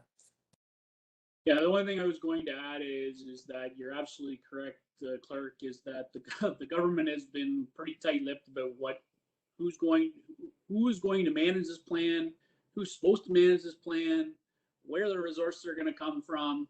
I can tell you from the discussions that I've had ultimately with the upcoming new police services board, they're not hoping it lands on their plate because they feel it's going to be not intuitive to their functionality of a board in order to make sure that they have the ability. So we don't know really ultimately. Ultimately, I think at the end of the day, what the working group has established and what their goal is that the implementation plans would be available for council's consideration during the budget deliberations. That is really the intent, so that council can ensure that they're putting the appropriate amount of funds away in their budget to cover whatever implementation plan is necessary. So I will say that's really been the discussion going forward from the working group and the advisory committee. Before I hand it over to council, I would just say how much I just love it when upper tier governments come up with a fantastic idea and a fantastic plan and hand us the bill. Having said that, this is well worth the bill. I truly believe in what Trevor and Carson are talking about. Okay, let's open it up to council. Go ahead, Christopher. Thank you, Reeve. When I was reading this, I was really confused as to, I know it's coming from upper tier, but I can't for the life of me figure out why. You've got like a huge list of partners from the draft on the first page, and they do all this stuff. It's their jobs to do all this stuff and take care of the social end of it. And I'm not sure what are we to do and how much staff. I know, and we don't even know that you mentioned that the functionality of the government doesn't even know what it's going to be, but how much staff time is going to be required to deal with this plan, and we don't even know what the plan is actually going to do. I don't want to be against everything here, but I'm just confused. It doesn't make sense to me when you've got groups that do these things professionally. Let me answer that, Carson. So you are absolutely correct, Chris. A lot of the groups that we're talking about, or why they were brought on the advisory committee, is because a lot of the work that's being done is already being communicated. So it's all these statistics and benchmarks and all of that stuff is already been documented somewhere along the line by either the United Way, the Canadian Mental Health Association, all these different groups. The idea of this plan, at least because arguably at the start of this discussion, each municipality was supposed to do their own plan. So it didn't matter. The province required every municipality to do it.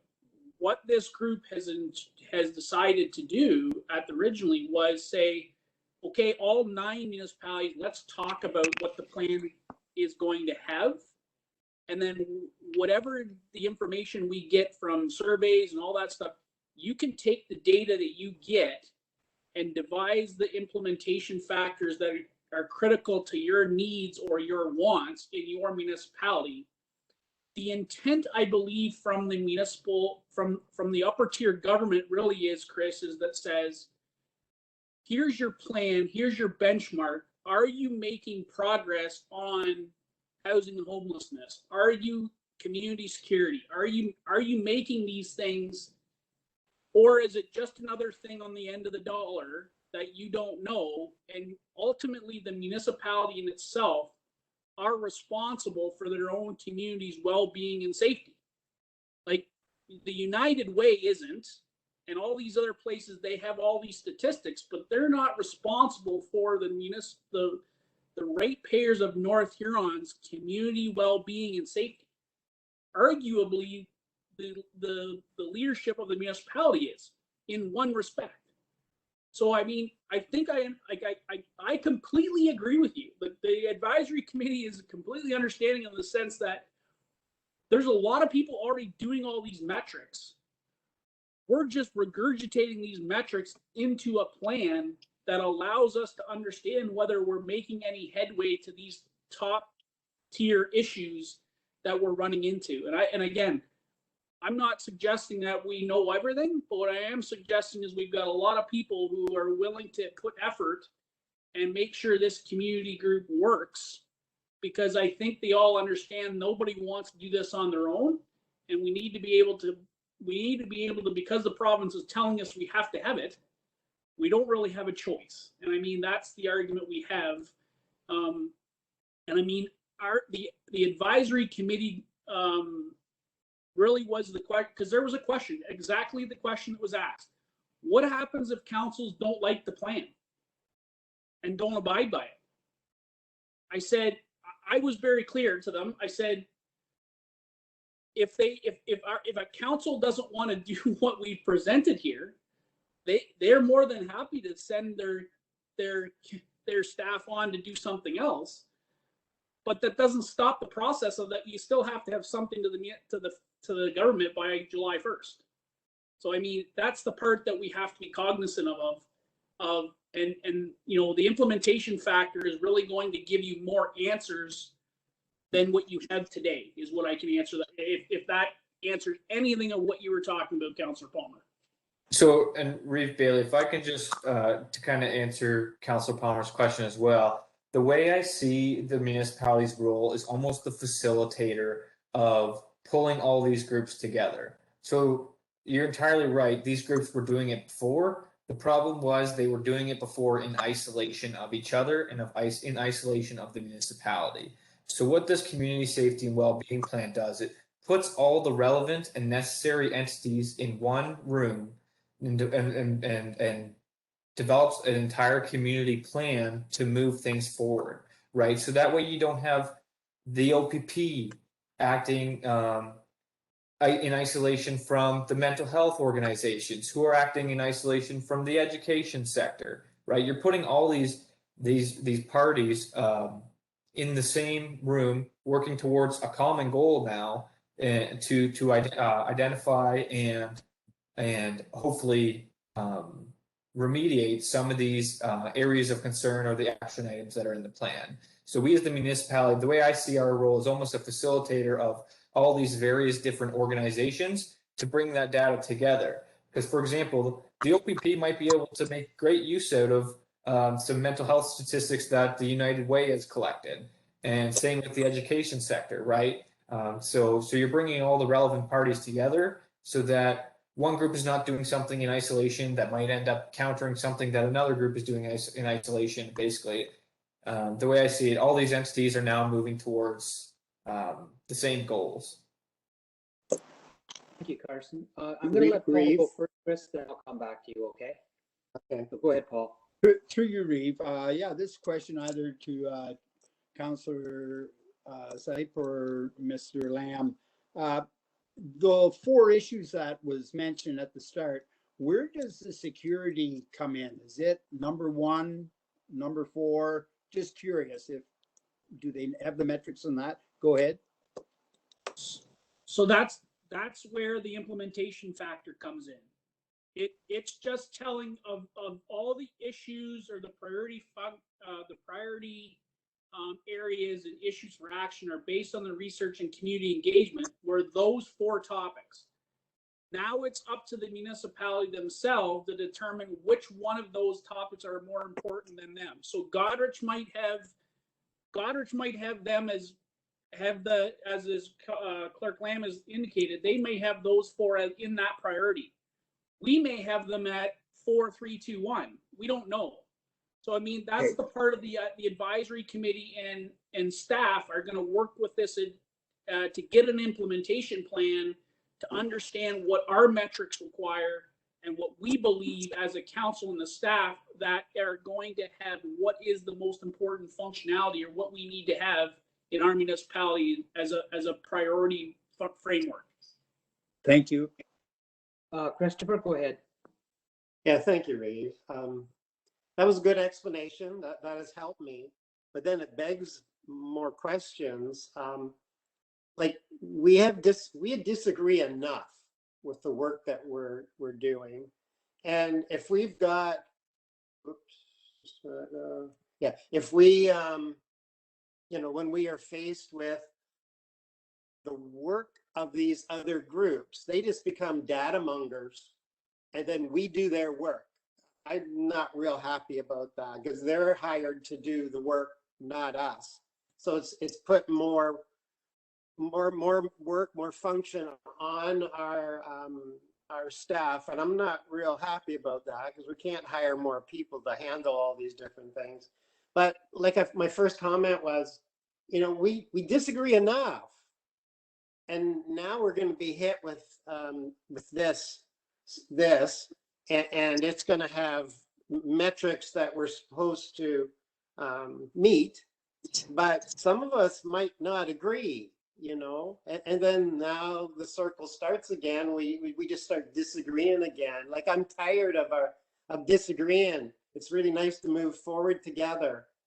And I just see more problems ahead with this, even though we're trying to do good.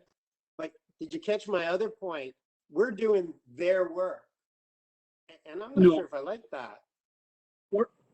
So you're misunderstanding the sense that we're not doing any more work. We're making sure that the groups collaborate to ensure that our community gets a better well-being output out of it. That's the intent. What that means is that, community staffs, municipal staff are not going to be looking for these data metrics. These data metrics are going to be supplied by these groups because they know we need them based on a community discussion and an advisory group as it relates to what we need. Arguably, when you talk about disagreements, the implementation plan, all the councillors are going to have input on the implementation plan. So your disagreements or if you want to prioritize domestic and family violence above housing and homelessness, you as a community member, no different than the rest of us, have an ability to sell and project our beliefs about what we believe is the most important for our community. There is a number of priorities that we were given and research that we were given from community members and stakeholders that asked us about that stuff. So, from my perspective, it's not about being in a disagreement about what we're doing. Everything in this plan is to provide the community safety and well-being to make it better. We're not here to fight against each other. We're here to work in unison, as opposed to this directive and making sure that we're not going against each other. So I don't know if I've solved that problem for you, Chris, or your Councillor Palmer, but I mean, that is really the intent, is that all these metrics, yes, these groups are doing. All we're asking those community groups to do is provide us those metrics so that we can make sure that we're ensuring the plan is going in the right direction. If the plan isn't going in the right direction, the province is going to tell us we have issues, because the intention of the benchmark is to make sure you're improving. If you're not improving and you have to issue something to the government every 4 years, they're going to send you something saying, well, you better get your act together, or you better figure out something, because you're not doing anything. You're not making your community any better. You're actually making it worse, according to your benchmarks. So that's the part that I think we have to recognize. But this implementation plan is going to be really critical. And you as members of council are going to have direct input in this. It's not going to be just, here, we're going to hand it to you and say, here's the implementation plan, go for it. That's not the intent. The intent is you are going to have a more structured approach to what this implementation plan looks like. Chris, if it helps, I'm on the homeless task force for Huron County. And when we get together with United Way and the county employees and the volunteers and the churches, and we all have, I think it's a meeting about every month or every 6 weeks. I think one's coming up shortly. So here's where it will work. So when I first got on there, there was a lot of problems with homelessness in Goderich and Exeter seemed to be the two big things. And as you know, I'm big on let's help North Huron. But when I looked at all the stats and looked at everything that was going on, I was the one that put a motion forward for, I think it was $400,000 or $500,000 to help Goderich with the homeless, because that's where the homeless people were. Without being on that, I could sit here and tell you that there's all these problems all over. I didn't really know. But by all these groups coming together, that's what took place. And then we're the ones that say, okay, let's move in this direction. And then those groups move with us. I believe that's the way this ends up working. It's quite an eye opener to see what's really going on behind the scenes. Anyone else? Not seeing any. Carson, I'm going to hand it over to you. Thank you, Your Worship. So the motion on the floor is that the Council of the Township of North Huron hereby receives the report of the clerk dated June 7th, 2021 regarding the final community safety and well-being plan for information purposes. And further, that council directs the clerk to prepare a bylaw to adopt the community safety and well-being plan for the June 21st, 2021 regular meeting of council. So Councillor Palmer? I hope so. Councillor McBurney? Yes. Deputy Reeve Sight? Yes. Councillor Falconer? Yes. Councillor Heffer? Yes. Councillor Van Hitterson? Yes. And Reeve Bailey. Yes. So that motion carries 7-0. Thank you very much. 7.1.4 is a temporary physical extension of liquor license premises. I'm going to ask for a mover and a seconder and then have Carson speak to this one. Do I have a mover? I have Kevin Faulkner moving. Do I have a seconder? I have Anita Van Hitterson seconding. Carson, it's a busy night for you. Thank you, Your Worship. So this report is very similar to the one that council saw around this time last year regarding the changes that were made to Regulation 719, I believe it was, of the Liquor Licenses Act, and basically it allowed liquor license liquor license establishments that are already licensed through the AGCO to extend their liquor license premises without going through a cumbersome process in order to be able to serve in order to have a liquor licensed area in a COVID-19 environment. So as a reminder, one of those requirements was that the municipality is in which the premise is situated has to indicate that they do not object to any extension. And so in order to speed this along last year, council delegated the authority to myself as the clerk or designate of myself to issue municipal letters of non-objection on behalf of the township when the applicants meet all current municipal standards and bylaws. So basically, what happens is an application to extend a liquor licensed area comes in. It has to meet all of the AGCO requirements, and then after that, it also we ensure that it meets North Huron's requirements in regard to fire code, building code, zoning, etc. And once we are satisfied as the township, myself as the clerk issues a letter of non-objection. So the reason this report is coming forward again is because originally the amendments to the Liquor License Act were in effect until January 1st of 2021. So that delegation of authority that was provided to myself as the clerk and any designate of the clerk has expired. But then late last year, the province further amended it so that these regulations are again in place until January 1st of 2022. So any businesses that already have a liquor license area are able to go through this process to further extend their liquor license area until January 1st, 2022. So the purpose of this report is really to delegate that same authority to the clerk or designate so that we can issue municipal letters of non-objection for any requesters who want to temporarily extend their liquor license areas. Thank you. Questions, concerns, comments, please? Not seeing any. I'm going to give it back to you, Carson, for roll call. Thank you, Your Worship. So the motion on the floor is that the Council of the Township of North Huron hereby receives the report of the clerk dated June 7th, 2021 regarding the temporary physical extension of liquor licensed premises during COVID-19 for information.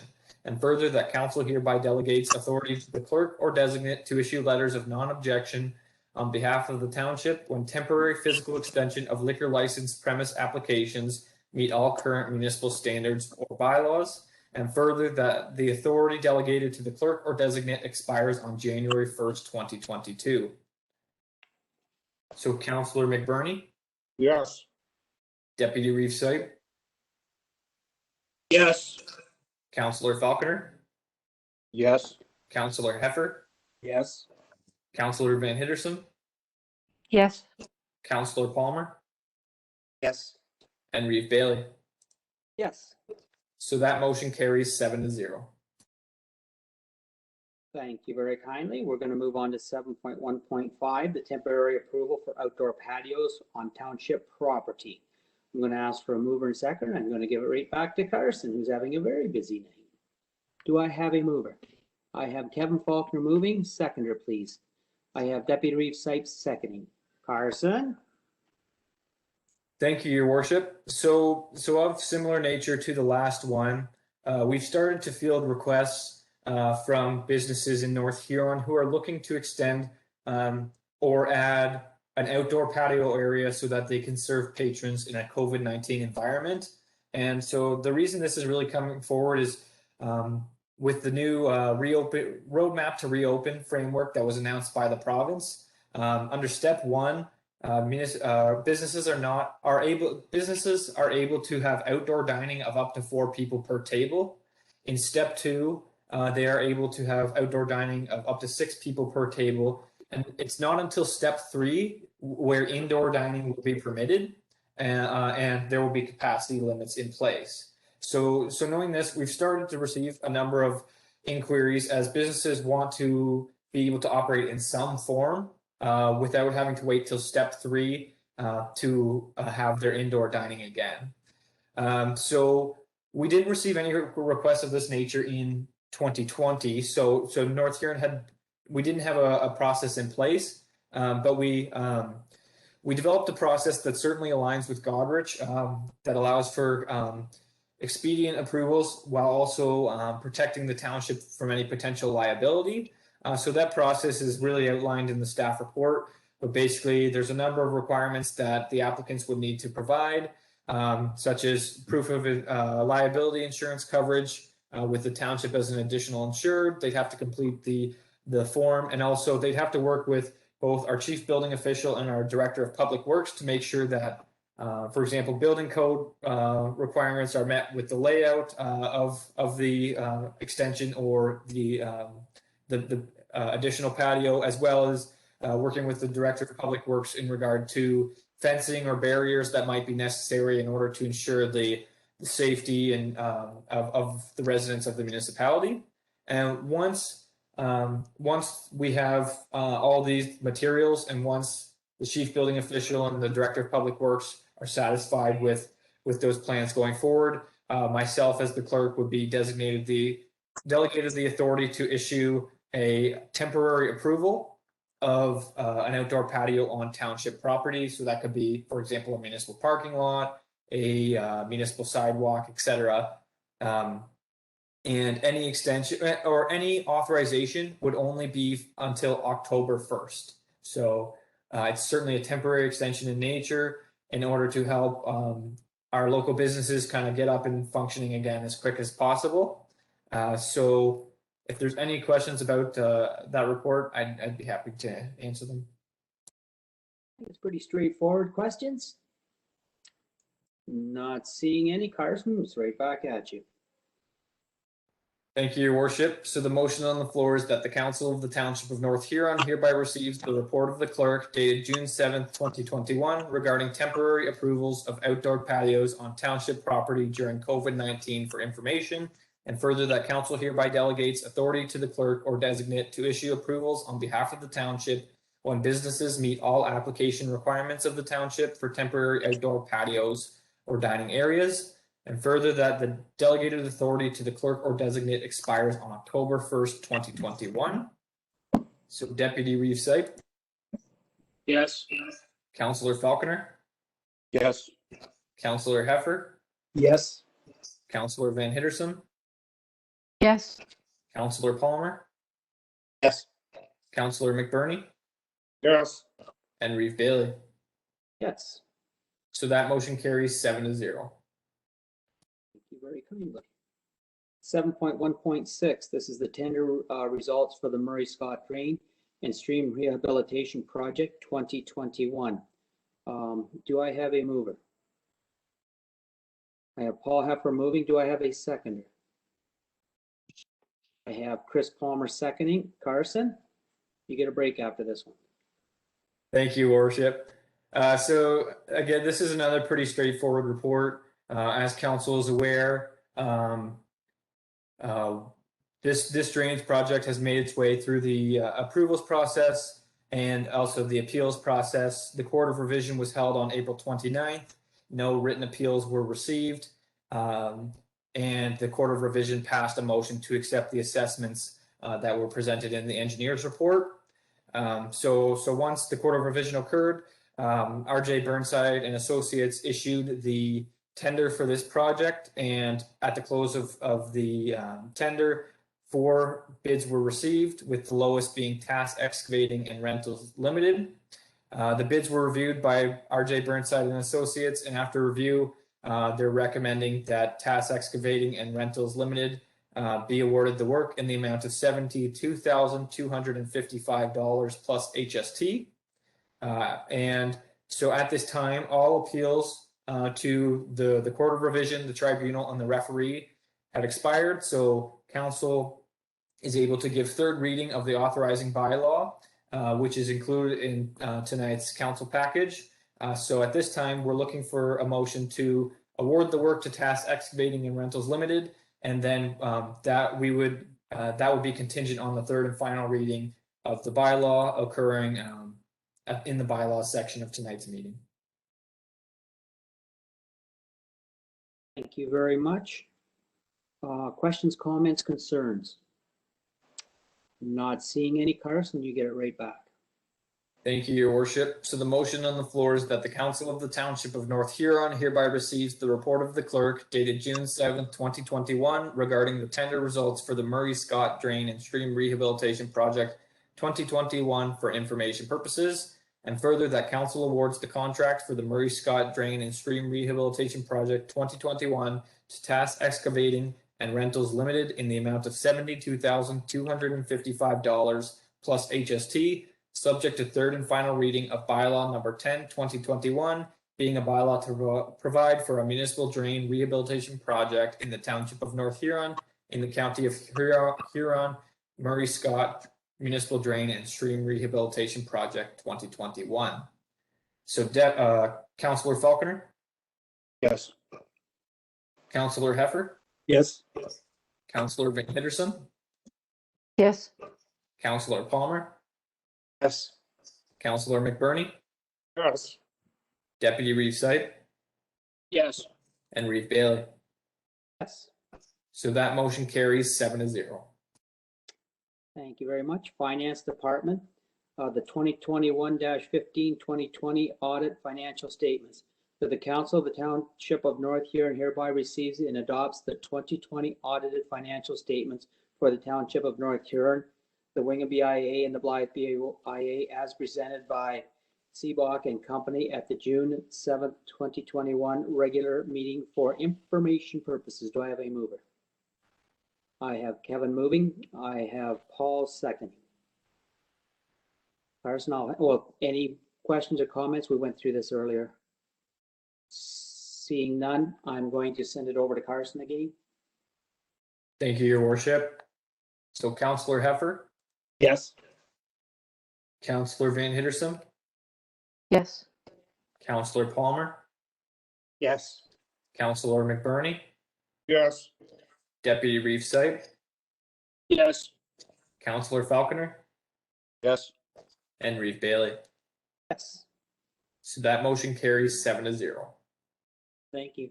There's no rec and community reports tonight, no public works reports tonight, no fire department reports tonight. Building department, we have the 2021-05 appointment of an engineer, Robinson Mutual Drain, that the council of the township of North Huron hereby receives the report of the drainage superintendent dated June 7th, 2021, regarding an appointment of the engineer for the Robinson Municipal Drain for information purposes.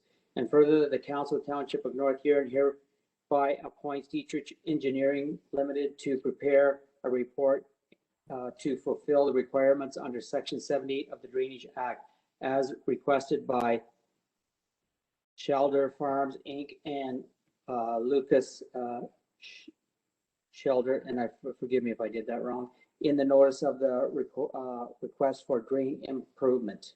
Do I have a mover? I have Anita Van Henderson moving. I have Deputy Reeves Sipes seconding. Kirk, I'm going to hand it over to you if you don't mind. All right, thank you, and good evening, Reeve Bailey and members of council.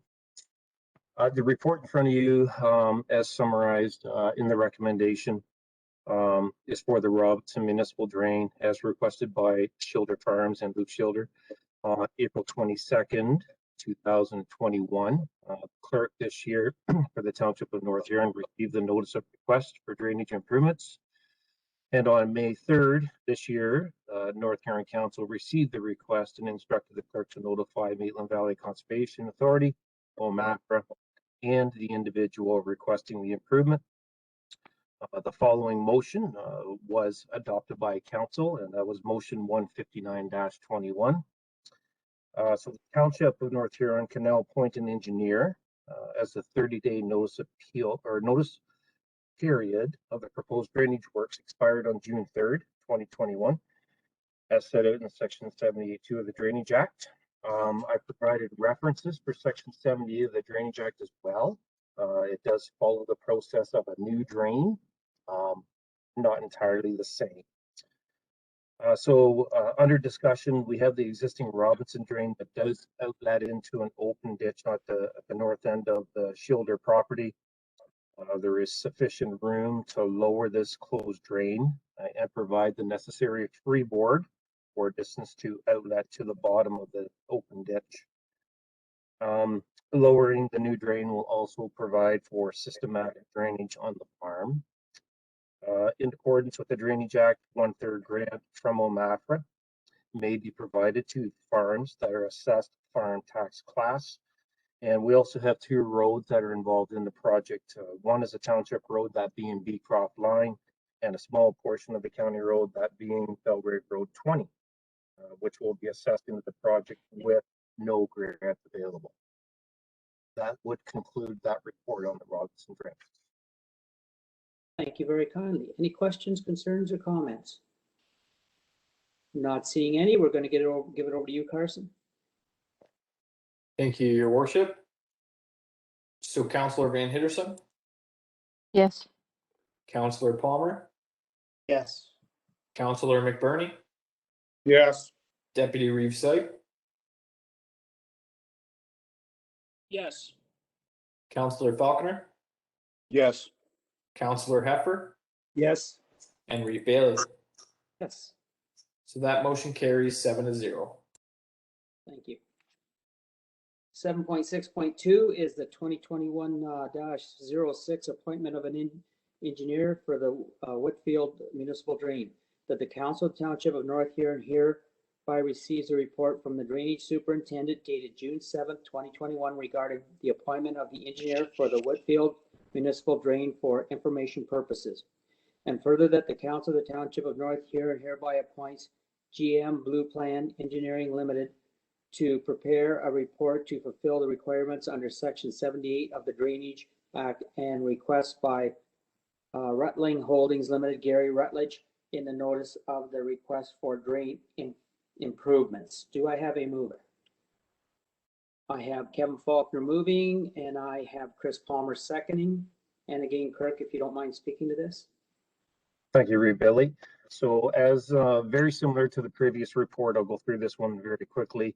On April 23rd, 2021, clerk for the township received the request for drain improvement to the Whitefield Municipal Drain.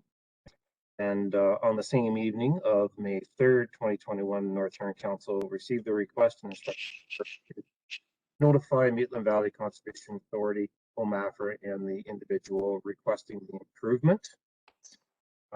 North Huron Canal appointed an engineer, has the 30-day notice period. The proposed drainage works expired on June 3rd, 2021. And some discussion on this. The main purpose of the proponent's request is to have the existing catch basin on the north lot line and the closed tile removed and rerouted off of Rutling Holdings Limited lands as described as Block 3 RP 22M-13, Rutledge Street, Blythe. The cost for this project will be assessed to the property owners in accordance with the Drainage Act and the engineer's report. Typical projects similar to this that I've been involved with, where there is solely benefit to one landowner, that landowner typically would pick up the cost for the project. We won't know the exact cost until the first on-site meeting. That will be called by the engineer. And sometimes through the process of site meetings, other landowners that are assessed into the drain may want an improvement on that drain further up. So the focus of the work may not be solely in this area, but again, we won't know that until the first on-site meeting. And again, any properties that are farm tax class would have the opportunity to receive 1/3 grant on the project. If it solely benefits this property, there will be no grant available as it's not farm tax class. And that would summarize that report. Thank you very much, Kirk. Questions for Kirk? Go ahead, Pete. Go ahead, Peter. Kirk, since the roads in that area, if I'm right, where the drain is, are not municipally owned yet or not municipally maintained, who is responsible for the cost for that part of the assessment of the drain? If roads are assessed into the drain, it would be the responsibility of the owner of the road, which would be North Huron. At this time, I'm not sure if the roads have been conveyed over to the municipality for ownership and maintenance there. Yeah, I think that would answer that question. There are a lot of properties that are assessed into this drain, and I know I will be commenting on behalf of North Huron at the first on-site meeting with respect to this report. I think this is a good, valuable time to have the engineer create block assessments, and that will be assessments for every residential property that is in the watershed boundary. So right now we don't have that because it was really only one property initially when the drain went through. So now's an excellent time to have, sorry? So no, I didn't say anything. Okay, so now's it's a great time to implement a new assessment schedule that would encompass all properties there. Thank you very much, Kirk. Anyone else? Not seeing any. Carson, it's your turn again. Thank you, Your Worship. So Councillor Palmer? Yes. Councillor McBurney? Yes. Deputy Reeve Sipe? Yes. Councillor Falconer? Yes. Councillor Heffer? Yes. Councillor Van Henderson? Yes. And Reeve Bailey? Yes. So that motion carries 7-0. Thank you. Child Care Department, there's no reports. CAO 7.8.1. The Blythe Hulett Landfill Site Monitoring Agreement, Infrastructure, Ontario. I'm going to ask for a mover and seconder, and then Dwayne can speak to this. I have Kevin moving. I have Rick seconding. Thank you. Go ahead, Dwayne, please. Thanks, Reeve Bailey. So the Blythe landfill site is an inactive landfill that is jointly owned by municipalities Central Huron and North Huron. And The landfill is overseen by the Blythe Hall Landfill Board, which is comprised of staff and elected representatives from both municipalities. And as a reminder, Councillor Faulkner and Councillor McBurney are North Huron's elected representatives on this board. Approximately 3 years ago, a contamination attenuation zone was established around the landfill site, and the Ministry of the Environment, Conservation and Parks issued an amendment, or more commonly known as an order, to the environmental compliance approval for the site. The amendment or the order requires Central Huron and North Huron to acquire groundwater rights from 3 property owners within the contamination attenuation zone. The board has secured the groundwater rights on 2 of the 3 parcels of land. And on your agenda tonight is an agreement with Infrastructure Ontario. The 3rd parcel of land is owned by the province and is actually represented by Infrastructure Ontario. And through the approval of this agreement, the board will have secured the groundwater rights for the 3rd and final parcel. And subject to securing the groundwater rights on this 3rd and final parcel, it will enable staff to make a submission to the Ministry of Environment, Conservation and Parks, requesting that the order that has been issued be removed. So looking for council's approval of the agreement that is in the bylaws section on your agenda. And just as an added footnote, I did receive an email just a few minutes ago from my colleague at Central Huron, and Central Huron has approved signing of the agreement.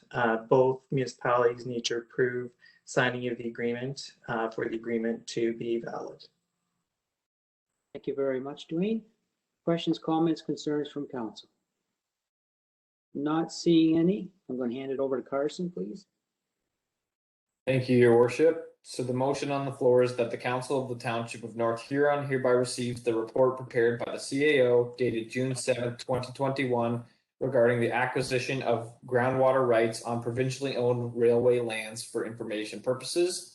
And further, that Council authorizes the Reeve and Clerk to sign an agreement between Her Majesty the Queen in Right of Ontario, as represented by the Minister of Government and Consumer Services, the Municipality of Central Huron, and the Township of North Huron to secure groundwater monitoring rights on provincially owned railway lands for the Blythe Hullet landfill site. And further, the Council considers the adoption of bylaw number 49/2021 being a bylaw authorizing the Reeve and Clerk to sign an agreement between Her Majesty the Queen in Right of Ontario, as represented by the Minister of Government and Consumer Services, the Municipality of Central Huron, and the Township of North Huron, to be a time-sensitive matter, and grants an exception to section 19.1 of the procedure bylaw, allowing bylaw number 48/2021 to be adopted at the June 7th, 2021 regular meeting. So Councillor McBurney? Yes. Deputy Reeve Sipe? Yes. Councillor Falconer? Yes. Councillor Heffer? Yes. Councillor Van Henderson? Yes. Councillor Palmer? Yes. And Reeve Bailey? Yes. So that motion carries 7-0. Okay, correspondence. 8.1, Economic Development and Recovery Committee recommendation for Huron Chamber of Commerce membership. Do I have a mover? I have Anita Van Henderson moving. Do I have a seconder? I have Deputy Reeve Sipe seconding. Going to open it up for questions and comments, concerns. Go ahead. I'll speak to it then. I think this is a very good thing. Again, I don't know if I've told you every of this folks the story, but I will tell it again in case you haven't heard this. So when I was on council before, we did not belong to this group of people. The premier was meeting over in Godrich, and so I put my hand up at council to say if I could go over and sit there with it. When I was over there, just out of the blue, this conversation with the premier at the time. It was the former Steve, the former Minister of Agriculture sat down beside me. He was stationed beside me when we knew each other years ago and got talking. And he said to me, he said, are you going to be at the Guelph meeting for all of Ontario? And I said, no, I don't know anything about it. 6 weeks later, I found myself in Guelph for all of Ontario. This is opportunity for North Huron to be part of a bigger and better part of the pie when we're speaking to people. If we're not part of these organizations, we're on the outside, we don't get the scoop, and we don't have anything to do with it.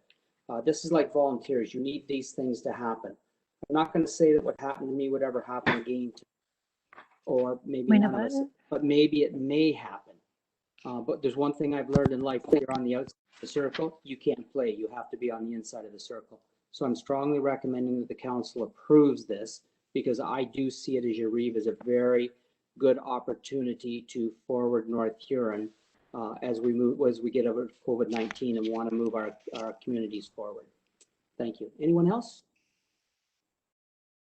Not seeing any. I'm going to hand it over to you, Carson.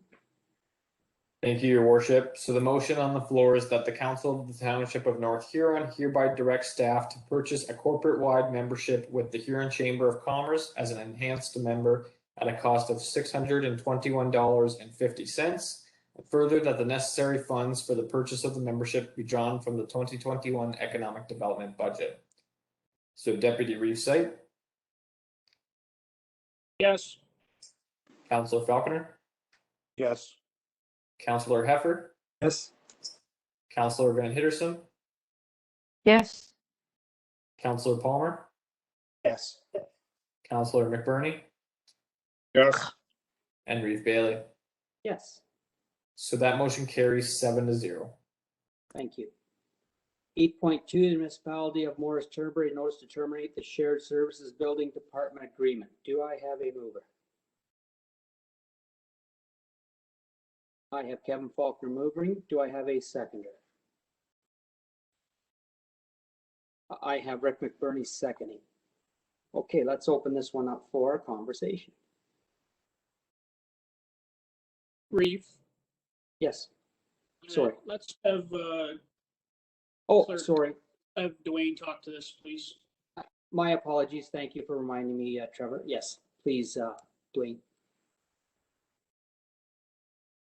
Thanks, Your Worship. So as council is aware, Morris Turnberry has provided notice of termination of the bill sharing services agreement. And they've done so in accordance with the agreement that requires 6 months notice. So given the notice that has been given, council needs to decide in terms of how you wish to move forward with your building services, but bearing in mind that your building services also includes your property standards, your bylaw enforcement, and your drainage. In terms of you can give staff direction now in terms of how you wish to proceed. Another consideration you may wish to think or consider is directing staff to prepare a report outlining possible options, and we can bring that back to you for your consideration. So I will leave it, turn it back over to Reeve Bailey in terms of how you should proceed, unless there's any questions. Thank you very kindly. I'm going to open it up to the floor, but before I do, I just want to say that I had our two local papers call me for my official response to this. I believe it was on a Saturday. This was never sent to our council. It went to the papers first, then it came to us. We just, I guess if we didn't read the paper, maybe we never found out. Anyway, very disappointed the way this one was handled, but I'm going to be honest with you guys, I'm not surprised. I know some of you are a little upset at the way I react to things, but that's the Irishman in me. So, okay, let's open it up to the floor. I see this only as accepting, and Dwayne can come back with a report for us on which way we want to go as far as getting our own or what's going to happen. Council, please speak to this. Go ahead, Kevin. Thank you, Reeve Bailey. Yeah, I think the sooner we get on this, the better. If we're going to we're going to have to either share services with another municipality that's willing to work with us, or have one of our own. And with the complexities of the drainage that we're currently involved with, and with the heightened usage of private development in our housing. We need someone that's up to speed fairly quickly, and the sooner we do that, the sooner we would be able to give that knowledge base that is currently going on to a new person, so they can carry on as flawlessly as possible. If we leave it to the end, I'm afraid that then we bring someone new in, and they'll have to start from scratch with just limited paperwork, because we didn't hire the individual to represent us from North Huron, so we're kind of at a disadvantage there. So the sooner the better. Thank you. Other councillors? Go ahead, Chris. I am extremely disappointed. Yeah, Morris Turnberry should have contacted us immediately. True. But we're not perfect. We can't look in the mirror and say, we're God's gift to municipalities, because we're not. That night in March for our meeting, it was extremely requested to go to the committee, the cross-border committee. Okay, a couple of us were against that because we wanted to deal with it then, because that's what they wanted. So my question then is, what did the committee do about it? Because there was a timeline looming. Something could happen in 6 months, so they gave us, where they tell us in January that it was going to happen. We didn't hear about it till March, but anyways, so something may or may not have happened, and you can't gamble that it won't. So I asked, what did the committee do? Because we had a good deal. It was one of those terrific deals. Yes, Councillor Faulkner says, go ahead, let's go get our own guy or person. You just can't find these experts. And why would we? It's expensive to have our own. We had a good person who was extremely knowledgeable, and a team. And it was economically, it was in favor of us and MT. And it was a great deal. And that's where my disappointment is just overshadowing me right now.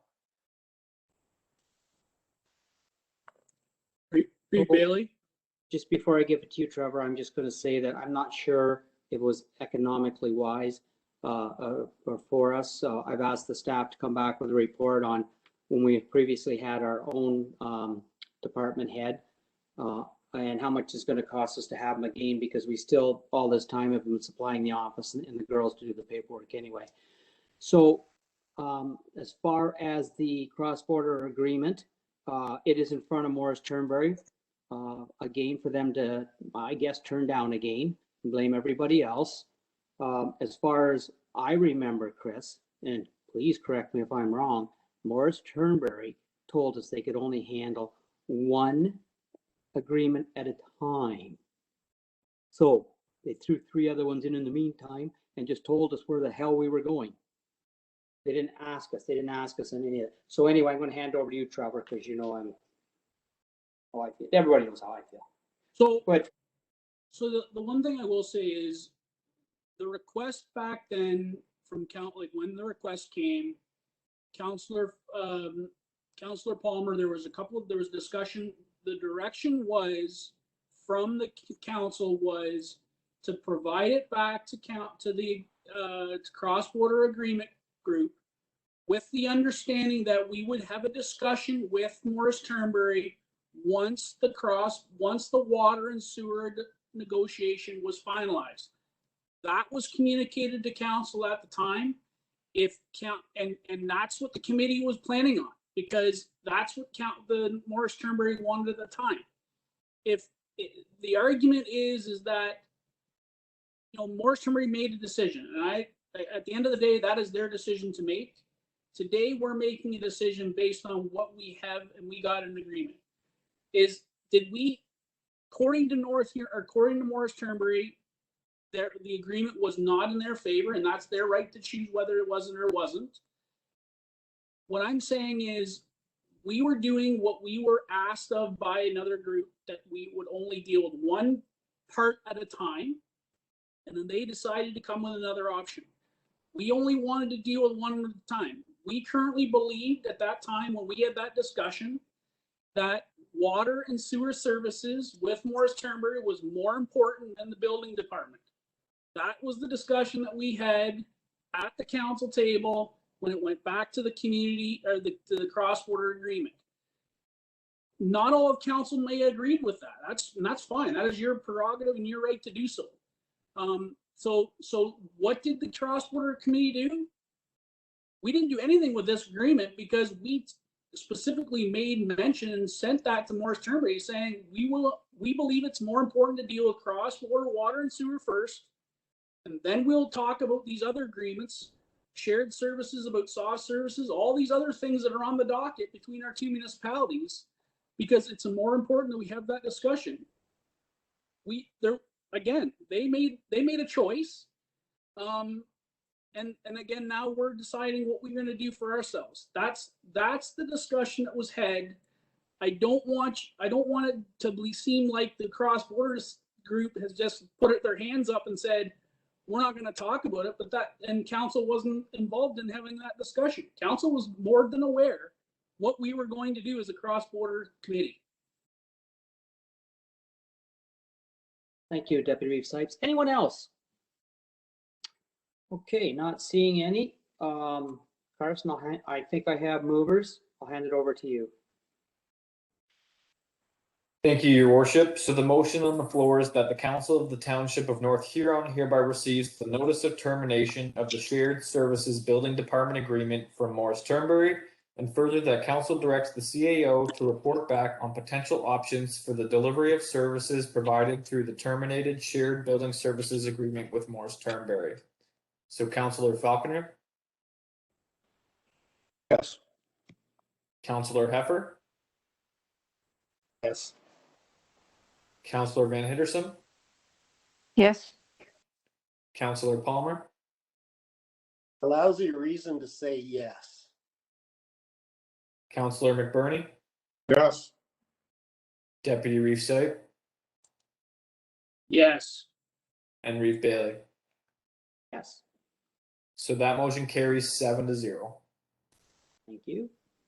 Letters from Jen Elliott and Aaron Gaunt requesting the amended township flag policy to fly the pride flag.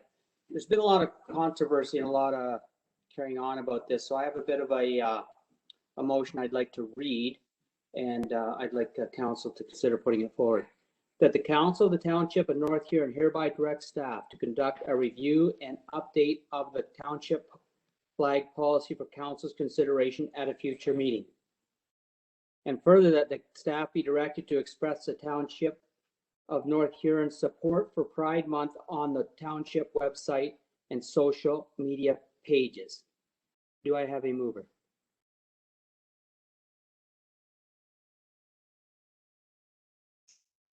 Deputy Reeve Sipes moves. Rick McBurney seconds. Open up for conversation. Go ahead, Trevor. Yes, thank you, Reeve.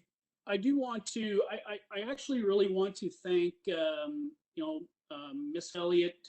She contacted me via email, basically producing the exact same report as she produced the staff and the clerk tonight. And I do want to thank her as a community member for, obviously she was concerned, and with everybody having a concern, she went through the proper channels and understanding of what needs to happen in order to make things be reviewed. And I mean, ultimately, council made a choice at the prior request to abide by their current policy. And honestly, at that time, we envisioned it as a request. One of the things that I do want to say, and I've reiterated this to Miss Elliott, and I will reiterate this to every resident of North Huron and the county of Huron. Us not allowing the flying of the pride flag on municipal property has nothing to do whether we agree or disagree with the rights of the LGBTQTS community. We are in support of every community group that is in, sorry, when I say this, I'm my opinion. I support every community group in the North Huron that wishes to have their beliefs, you know, and support. I support everything and anybody in the municipality as it relates to them and their needs and their wants. I just want to make sure it's very clear that that request was not a denial. That request was it didn't fit into the current North Huron policy. And currently right now, this policy, if passed by council, will be reviewed and updated based on the requirements of the needs of the municipality and the future of our citizens and our community. I just want to make sure that that is very clear to anybody in our society that thinks or believes that we are not with that community, because we are. At least I am, as a perspective of one person on council. I can't speak for everybody, but I would hope that everybody would be under that same impression. We're not here to discriminate or make anybody feel uncomfortable or are not inclusive in our community. That is not the intent of that policy. It's to mention, so that I just wanted to make sure that was very clear from my perspective about but I do want to successfully say I am completely in support of what this request is asking. And I mean, ultimately I will do anything in my power to ensure that we can support this group and all other groups that want to have some kind of showing in the North Huron. Thank you, Reeve. Thank you. I'll follow that up with the fact that, yes, I am the Reeve of all of North Huron, not sections of it. Not certain people of it, not short ones or skinny ones. No, I am the Reeve of all. Some of my longtime friends were very upset about this, but as I assured them, we were friends long before I got on council. We'll be friends long after I'm off council. And that is a lot of people, whether it's Indigenous, whether it's gay, whether it's lesbian. And this old guy may not have all the little numbers right or the little letters right, but my friends know exactly what I just said, and these are lifelong friends. And I am angry about what was said about me in the paper, and I have a right to be, because politicians are not put up here to be attacked. That was not our job, as one of the men told me. Well, you're there, you should take the beating. No, I'm here to make North Huron a better place, and I am the Reeve for everyone. Anyone else? Go ahead, Chris. I believe all people are equal, plain and simple. I don't care what you are, color, whatever. Doesn't matter.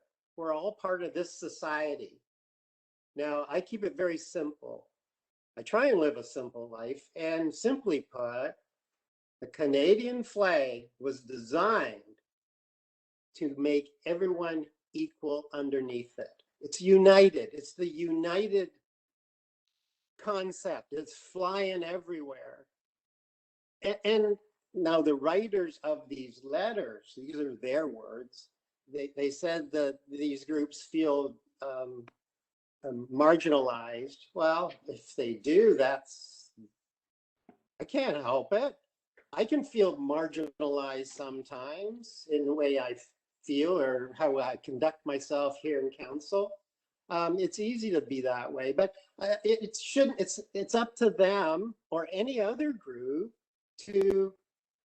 They're part of the society. If you're part of society, like, we're not against anybody here. There's nobody here that I'm looking at that would, my faces that I see, that it would be against any group of people. But when you start having too many, like, I have one flag, the Canadian provincial, and then our municipal flag. That's it, as far as I'm concerned. I cannot accept any other flag. And those are the simple reasons. It doesn't mean I'm against anybody. Just, you gotta, like, how many flags do you want to fly? 100 flags? Like, Hot Wheels could have a flag and throw it up on our pole, you know? For heaven's sakes, you gotta draw the line somewhere. It becomes political really easy, okay? Just keep that in mind. That's how I'm reading things. Okay, simply put. Christopher, thank you. Anyone else? Not seeing any. Carson, I'm going to hand it over to you for roll call. Reeve Bailey? Yeah, oh, sorry, Anita, I apologize. Go ahead.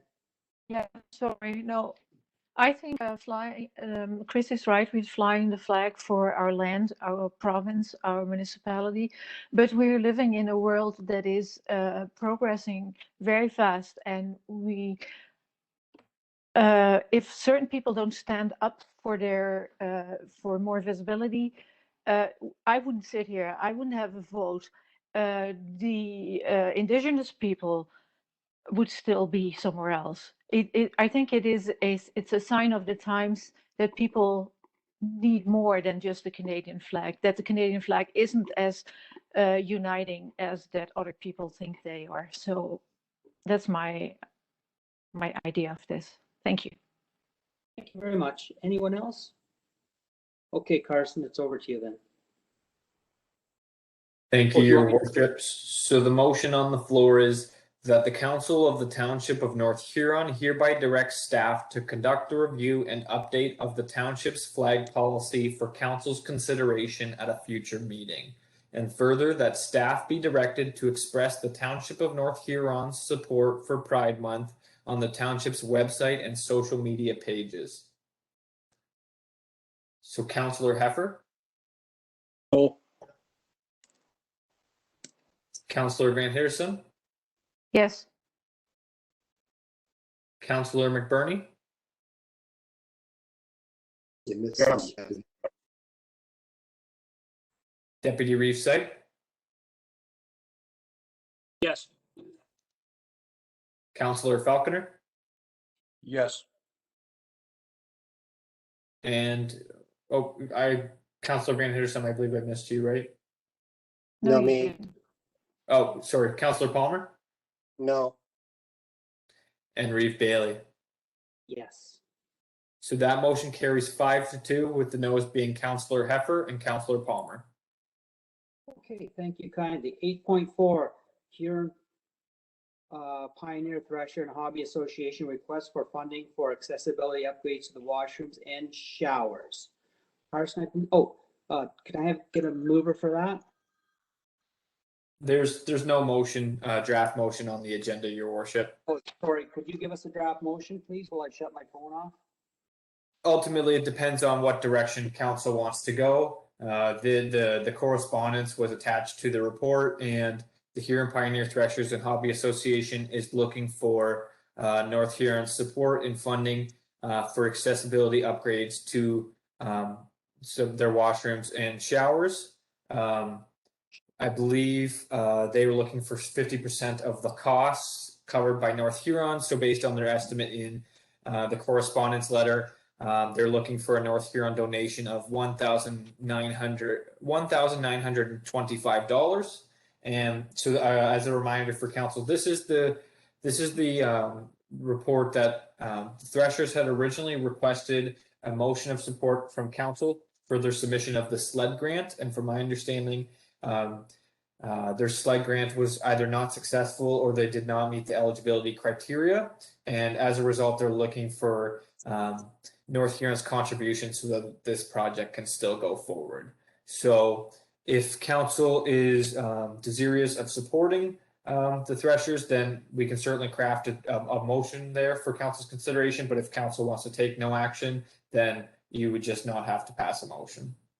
Thank you very kindly. I appreciate that jumping in there. Paul, go ahead. You're on mute, Paul.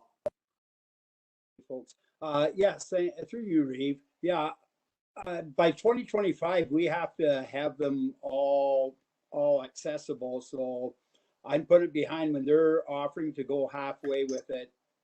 It's very much appreciated. Thank you. Other councillors, please? Go ahead, Chris. Yeah, I'd be in favor. Now, we don't have a motion yet, do we?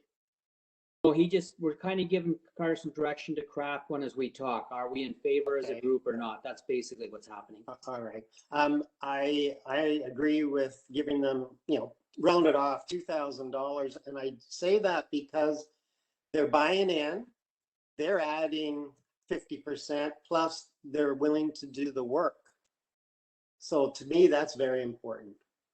Thank you very much. Reed Rick? Bailey? Yep. Yes, I'm in support of that.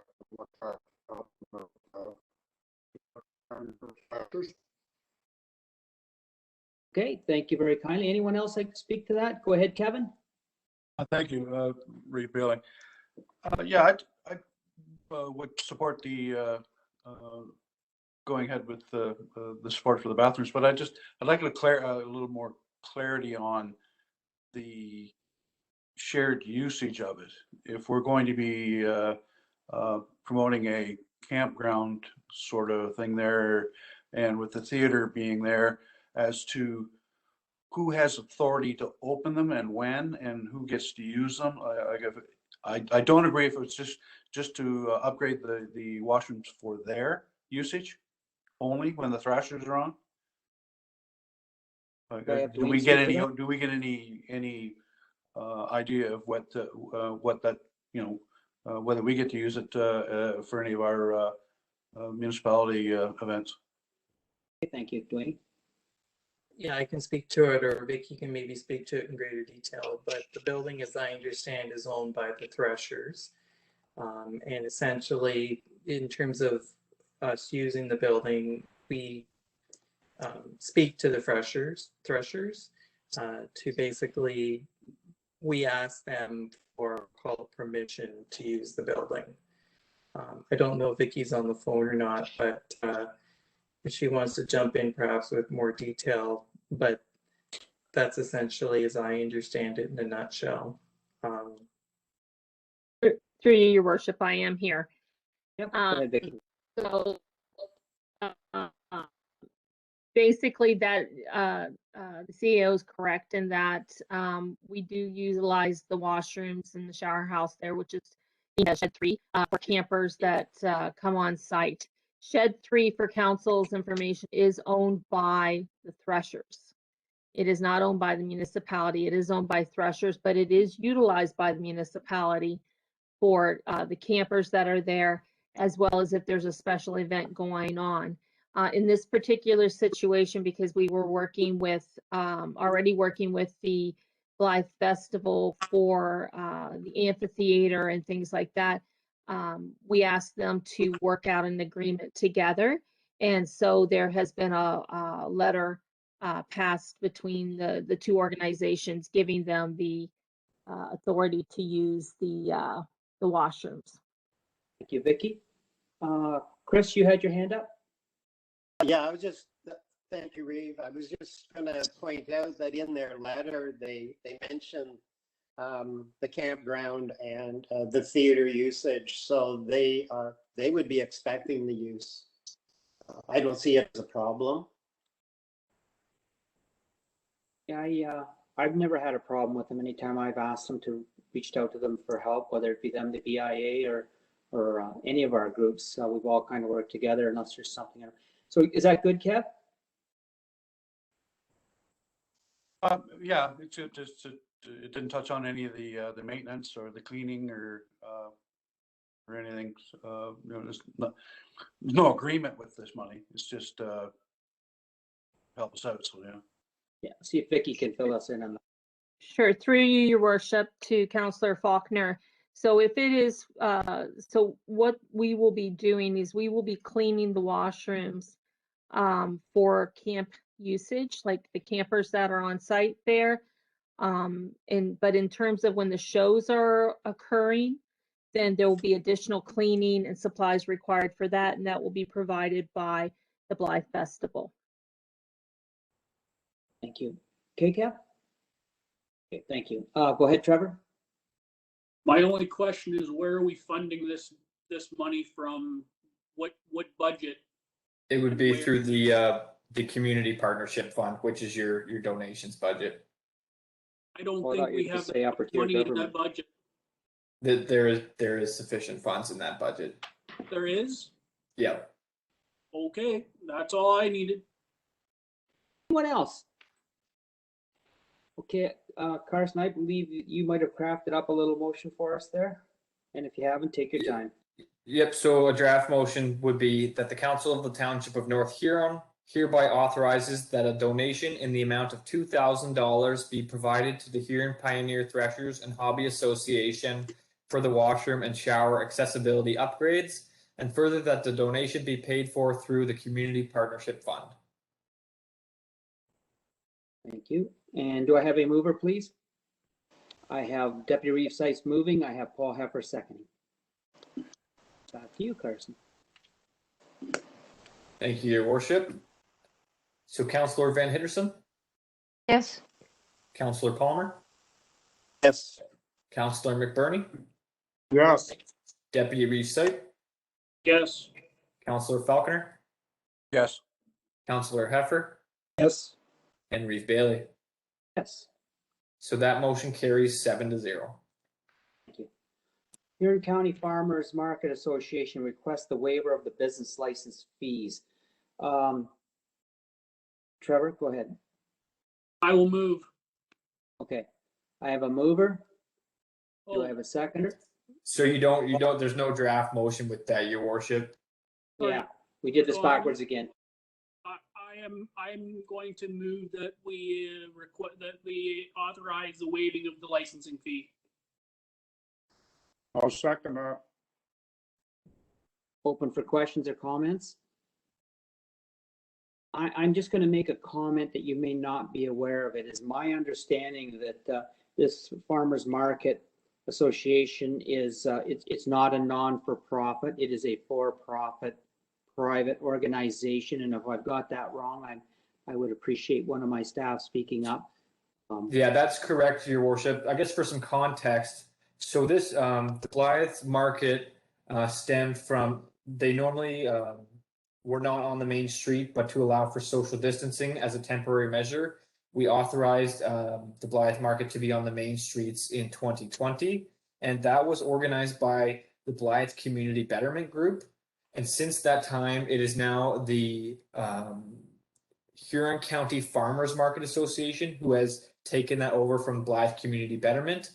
So it is a farmers market association now. From my understanding, they do they coordinate the markets in Bayfield and somewhere else as well. I can't something maybe, but basically they're the organization or association who has been working with the clerk's department on the licensing requirements, and so that is the change from last year. It's no longer the Blythe Community Betterment. Okay, Deputy Reeve Site. And I will just add context. The only reason I'm moving this forward is because it's on the basis of a shortened season. If it was a normal season, I probably wouldn't be moving the same motion. But I mean, obviously there's circumstances, so that's the reason why I'm moving the motion. Okay, thank you. Anyone else? Not seeing any, Carson, it's over to you again. Thank you, Your Worship. So the motion on the floor would be that the Council of the Township of North Huron hereby waives the 2021 business licensing fee for the Huron County Farmers Market Association. So, Councillor Palmer? Yes. Councillor McBurney? Yes. Deputy Reeve Site? Yes. Councillor Falconer? Yes. Councillor Heffer? Yes. Councillor Van Henderson? Yes. And Reeve Bailey. Yes. So that motion carries 7-0. Thank you. Council's reports, Reeves activity report.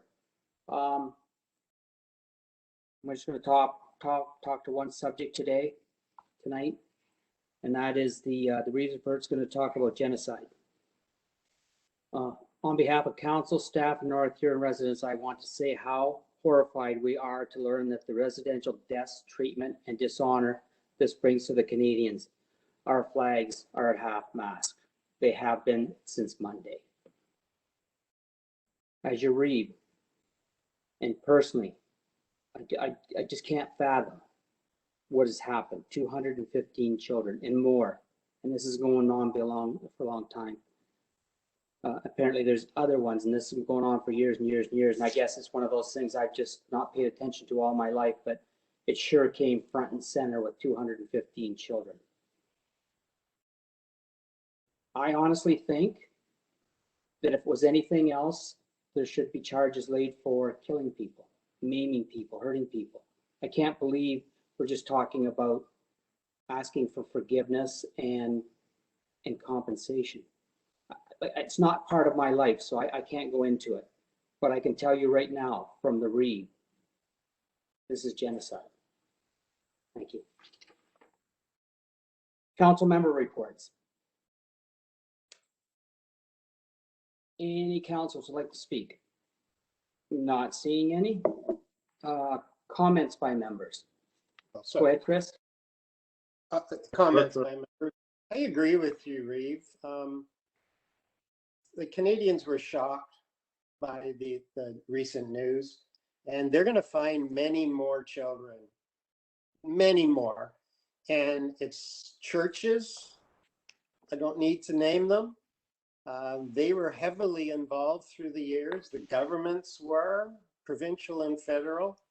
And just to treat, children don't die easy. Unless there was a disease that ran right through the home and wiped a bunch of them out, children don't die. And so it's so surprising why they're finding so many. It's just like people didn't care. Oh, well. No. And it's very upsetting, very upsetting. And I don't know what the answer is. I know they're going to do a lot more digging, and then it's just the story's going to get larger, justifiably larger. And I don't know what the answer is going to be. Because apologizing isn't enough. There's no amount of money that's enough. And I don't know. I just don't know where it goes. So. Thank you for that. Any other councillors? Not seeing any. We're going to move on now to notice of motion. You have a couple there. Sorry. Yeah, sorry, Anita, go ahead. Yes, thank you. I was just referring to Community Futures Huron had their annual general meeting. The Community Futures Huron is in their 27th years of operation, and they are supported by the Federal Economic Development Agency for Southern Ontario. They provide management, counseling, business loans, and support for community programs that strengthen the local economy. And this COVID year was a really, really big year for them. They applied millions of loans and grants throughout Huron County, and a lot of businesses, farms, social enterprises, and workers were able to stay at their business or in their work job because of their money. So that's what I just wanted to say, that they had a very successful year in helping the economy in Huron County move forward.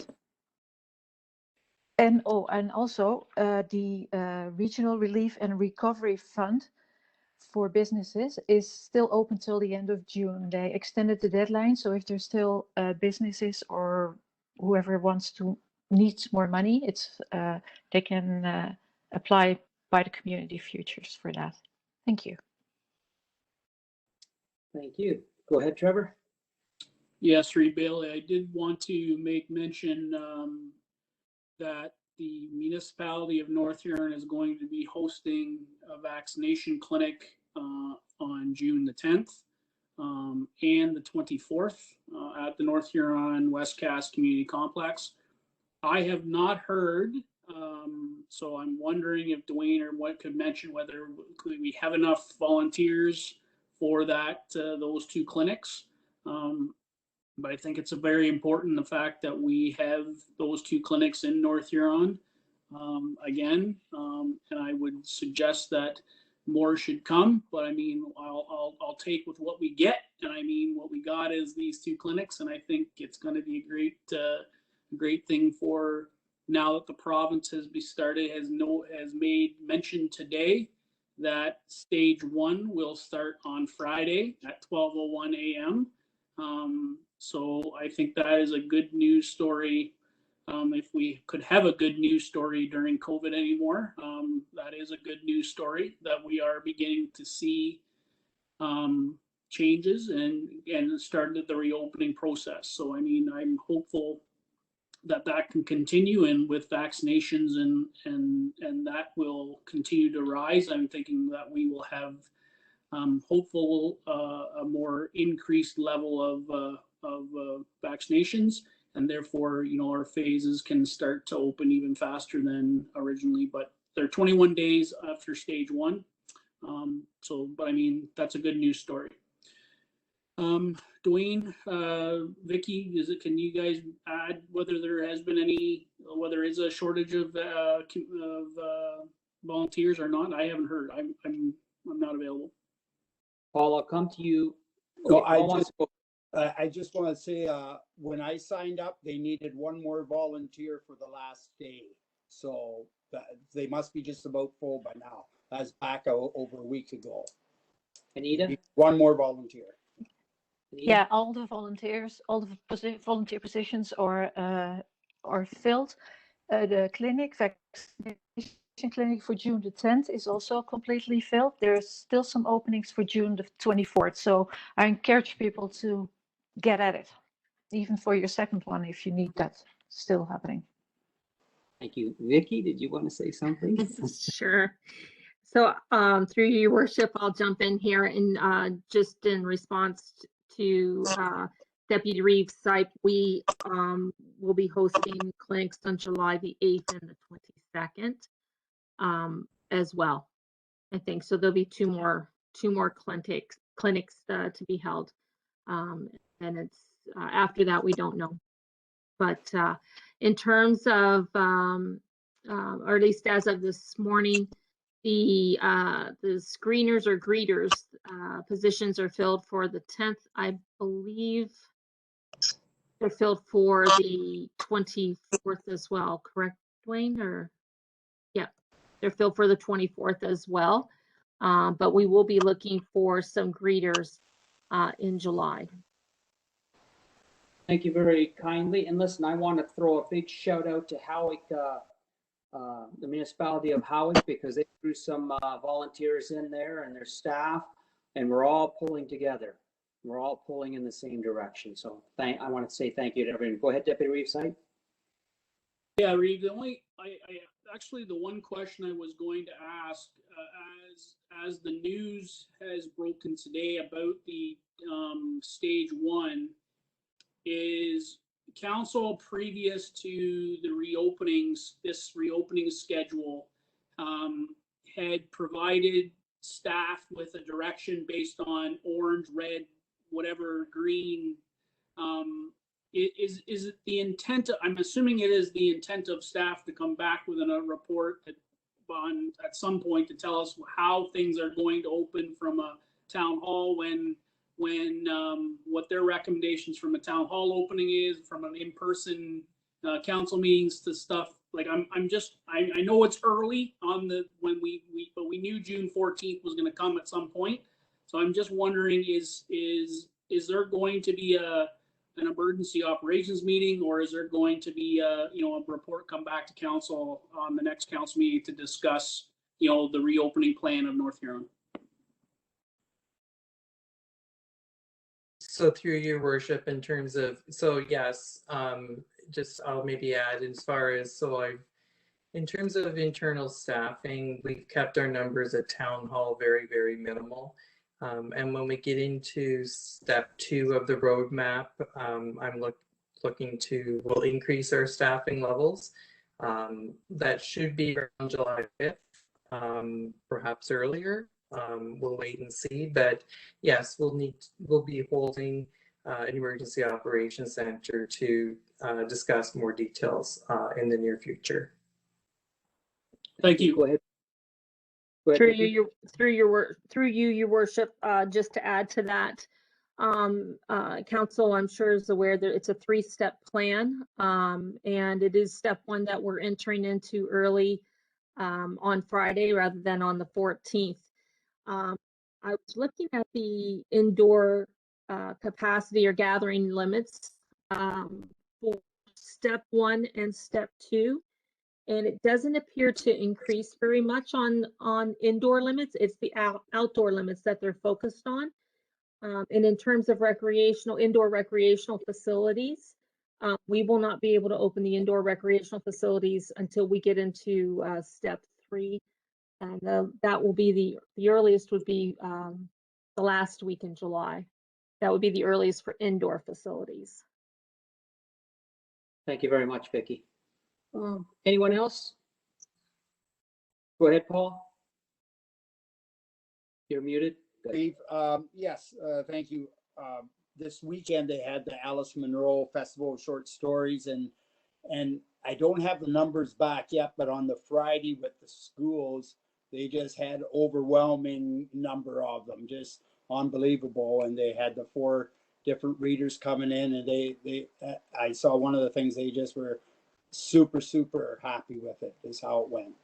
I'll have more information at the wrap-up meeting. Thank you. Thank you very kindly, Paul. Okay, we have notice of motion. We don't have. Oh, I'm sorry. Go ahead, Rick. Thank you. Through you, Reed Bailey. Last Saturday was here Memorial Hall in Blythe. The theater kind of led the charge in regards to our celebrations. What was very minor. We rang the bell 30 times, and the significance of that was there's 30 members on the charters in that hall right now in the memorial. And as this was going on, Gil was on the roof of the memorial hall playing the bagpipes.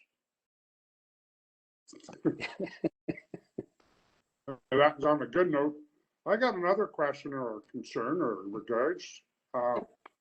We try to enjoy the great outdoors here in North Huron, and we're dealing with all these here moths, these caterpillar gypsy moths. Is there any steps or anything that we could be looking at or doing or to look after our great outdoors? Jamie, are you still with us? Throw it back over to Dwayne, then maybe he can send that down to his staff, and there she is. Did you catch that, Jamie? I did, and gypsy moths have a cycle, and depending on where they are, they'll invade different tree species and kind of like take over. There wasn't too much to do back where I came from for gypsy moths, but I can look into it and see if there's anything we could do for mitigation of them or spraying. I don't think so, but I will look into it and I will let you all know. Okay, thank you. No problem. Thank you.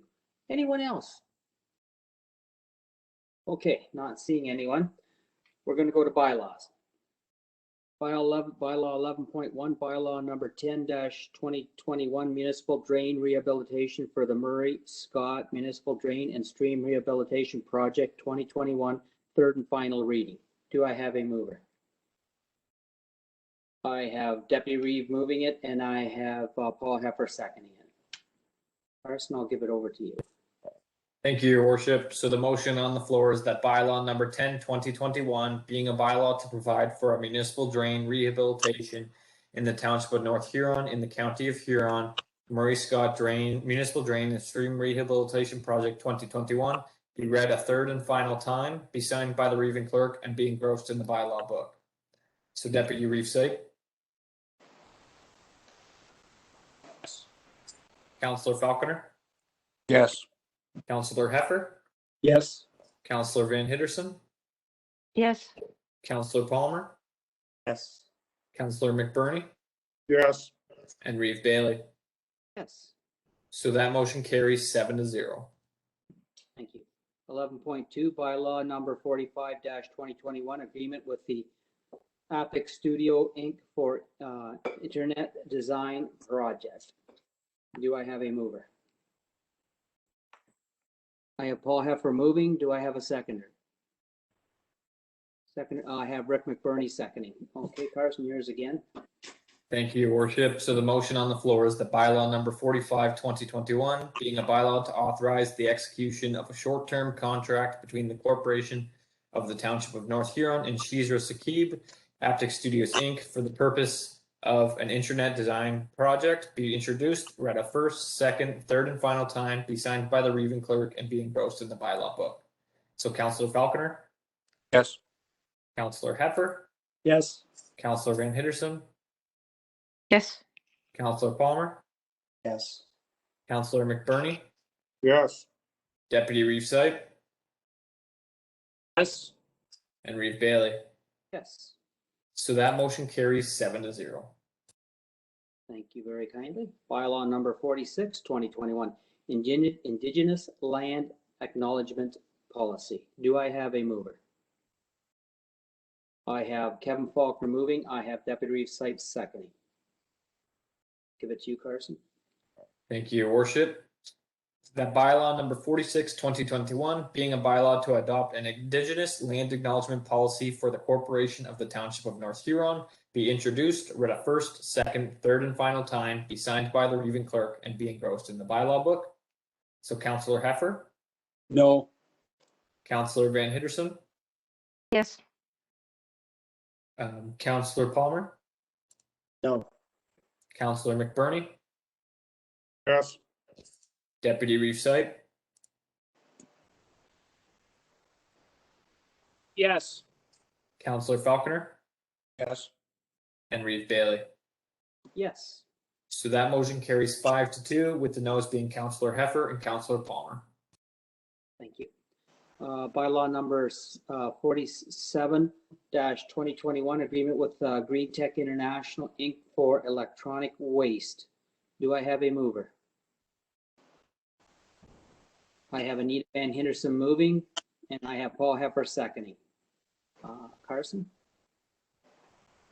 That bylaw number 47, 2021, being a bylaw to authorize the Reeve clerk to sign on behalf of council an agreement between the corporation of the Township of North Huron and Green Tech International, Inc.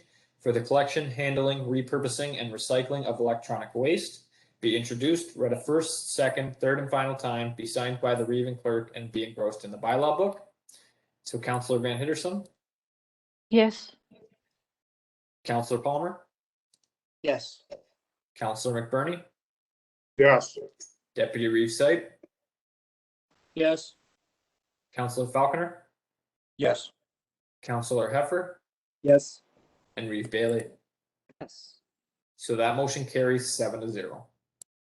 11.5, bylaw number 48-2021, land use license agreement with Infrastructure Ontario. Do I have a mover? I'll move I up. have Rick McBurney moving. Seconder, please. I have Chris Palmer seconding. Carson? That bylaw number 48, 2021, being a bylaw to authorize the Reeve clerk to sign on behalf of council a land use license agreement under lease M73735 between Her Majesty the Queen and Right of Ontario as represented by the Minister of Government and Consumer Services for the corporation of the Municipality of Central Huron and the Corporation of the Township of North Huron, be introduced, read a first, second, third, and final time, be signed by the Reeve clerk, and be engrossed in the bylaw book. So Councillor Palmer, Yes. Councillor McBurney, Yes. Deputy Reeve Sipe, Yes. Councillor Falconer, Yes. Councillor Heffer, Yes. Councillor Van Hitterson, Yes. and Reeve Bailey. Yes. So that motion carries 7-0. Thank you. Announcements. The next regular council meeting will be held on Monday, June 21st, 2021 at 6 p.m. through electronic participation. The next museum committee meeting will be held on Thursday, June 10th, 2021 at 2 p.m. through electronic participation. The next North Huron Police Services Board meeting will be held on Tuesday, June 15th, 2021 at 7 p.m. in the North Huron Town Hall Theater with live streaming available for the public. The next Economic Development and Recovery Committee meeting will be held on Thursday, June 17th at 2 p.m. through electronic participation. The next Wingham BIA will be held on Thursday, June 17th, 2021 at 6:30 through electronic participation. The next BIA meeting will be held on Thursday, June 24th, 2021 at 8 a.m. through electronic participation. Does anybody have other business? Reeve, Yeah. is the meeting on the 28th still a go then? I have one in my calendar. Can staff help me out with that? There was a special council meeting on May 28th, which was the Oh, May housing, 28th, okay. I the was housing there friendly then. workshop. Good. I do have some other business that I'm very happy to announce. We've been working on this for a little while. So I'm just gonna read a bit to you. Today, I'm sharing an interesting announcement about the generosity of a lifetime Wingham residents. Leland, or he's like to be called Lee, and Thora Vance. If you don't know Lee and Thora, they own the Vance Pharmacy, which was on Josephine Street for over 40 years. For a long time, they lived above the pharmacy. And there were lots of stories about them being available most nights and weekends for those in need of the medicine. After normal business hours, you would only have to push a button at the bottom of the stairs and they would provide you with prescriptions. On a personal note, they came right to my home for me in my time of need. Lee and Thora Vance generally cared about the people of Wingham. They cared so much that they wanted to ensure community residents were supported even after their lifetime. So while they were alive, they set up an endowment fund with Kitchener-Waterloo Community Foundation. The fund is invested, and every year the income of the fund will be distributed to support residents of Wingham. They chose to have committees including local leaders and KWCF representation to make the distributions decisions. The current committee includes the chair of the Wingham BIA, Dave Tiffin, the Reeve, Bernie Bailey, the president of the Lions Club, Richard Hall, and both the Vances were lifetime members. It's one of their favorite things. The fourth is the president and CEO of Kitchener-Waterloo Community Foundation, Elizabeth Hurl. The committee has just been formed and is working out the details. We don't yet know how much money will be available, but anticipate overall the contributions yearly will be between $250,000 and $300,000 for those they want to support. The Vances have directed the committee to focus on 4 areas: education, healthcare, recreation, and to support Christian churches. The fund won't start till 2022. Between now and then, the fund starts to grant. The committee will be taking the people, will be talking to the people, understanding areas of need and opportunity, and then setting out and processes and guidelines to ensure that they are fair in their approach and also adhere to the wishes that be of Lee and Thora. We want to share this good news, particularly while we are still in dealing with the COVID-19. And Leland and Thora Vance Fund will grant forever. And their legacy will live on in our community, and that has been made stronger by their generosity. If you have any questions, contact Dave Tiffin. He is the president of the Wingham BIA, and it will be the Wingham BIA president that will be the spokesman for the committee. It's such a blessing, and it's such a rare blessing. I knew them very well through all my life, and I'm so happy that they're leaving our community a better place. So I just want to make that announcement. Reeve, can we have a round of applause? Like, oh, I for feel sure. that we need to do something. Yeah. I think we'll maybe find a plaque for somewhere in the town hall too, a proper plaque. It's fantastic. It's just fantastic to have such good lifelong community patrons. Reeve Bailey. Yes. It's Vicky. Yep, Vic. I can tell you as a person that lived out here before and things, what they said is true, because I can remember my child being sick and having her at the hospital. And they told me to go down to the pharmacy and push the button and they will come and help us. And it was like 11:30 at night. And it was just an amazing feeling and feel that connection and things and know that people in the community cared so much. Yeah. With all they had, and I'll tell you a quick personal story. So when my wife was terminally ill with cancer, one Saturday night I realized I had her at home. Her wish was to die at home, not alone in a hospital. We set up a room for her and we took care of her till the end. I think it was a Saturday night. I thought we were going to run out of morphine. And Sunday morning I called Lee and I said, Lee, I hate to bother you on the weekend, but I don't think I got enough morphine. And he said, I'll get some. And I said, I'll come right down and get it. And he said, no, you won't. I'll come right up with it. Great people. Anyway, before I start crying, let's move on.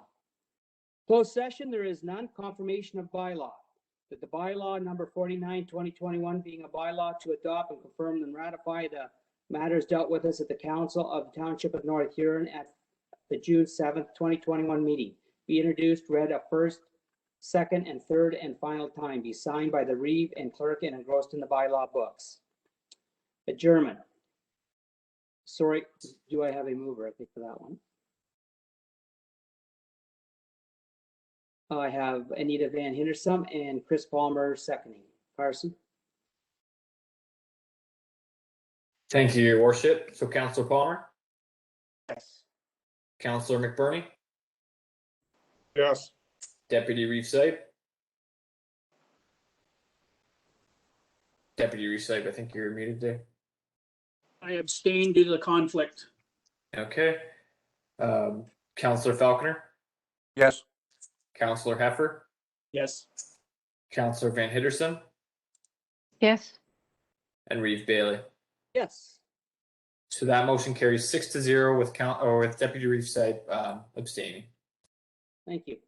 Adjournment, that the Council of Township of North Huron agrees that there being no further business before council, the meeting is hereby adjourned at 9:26 p.m.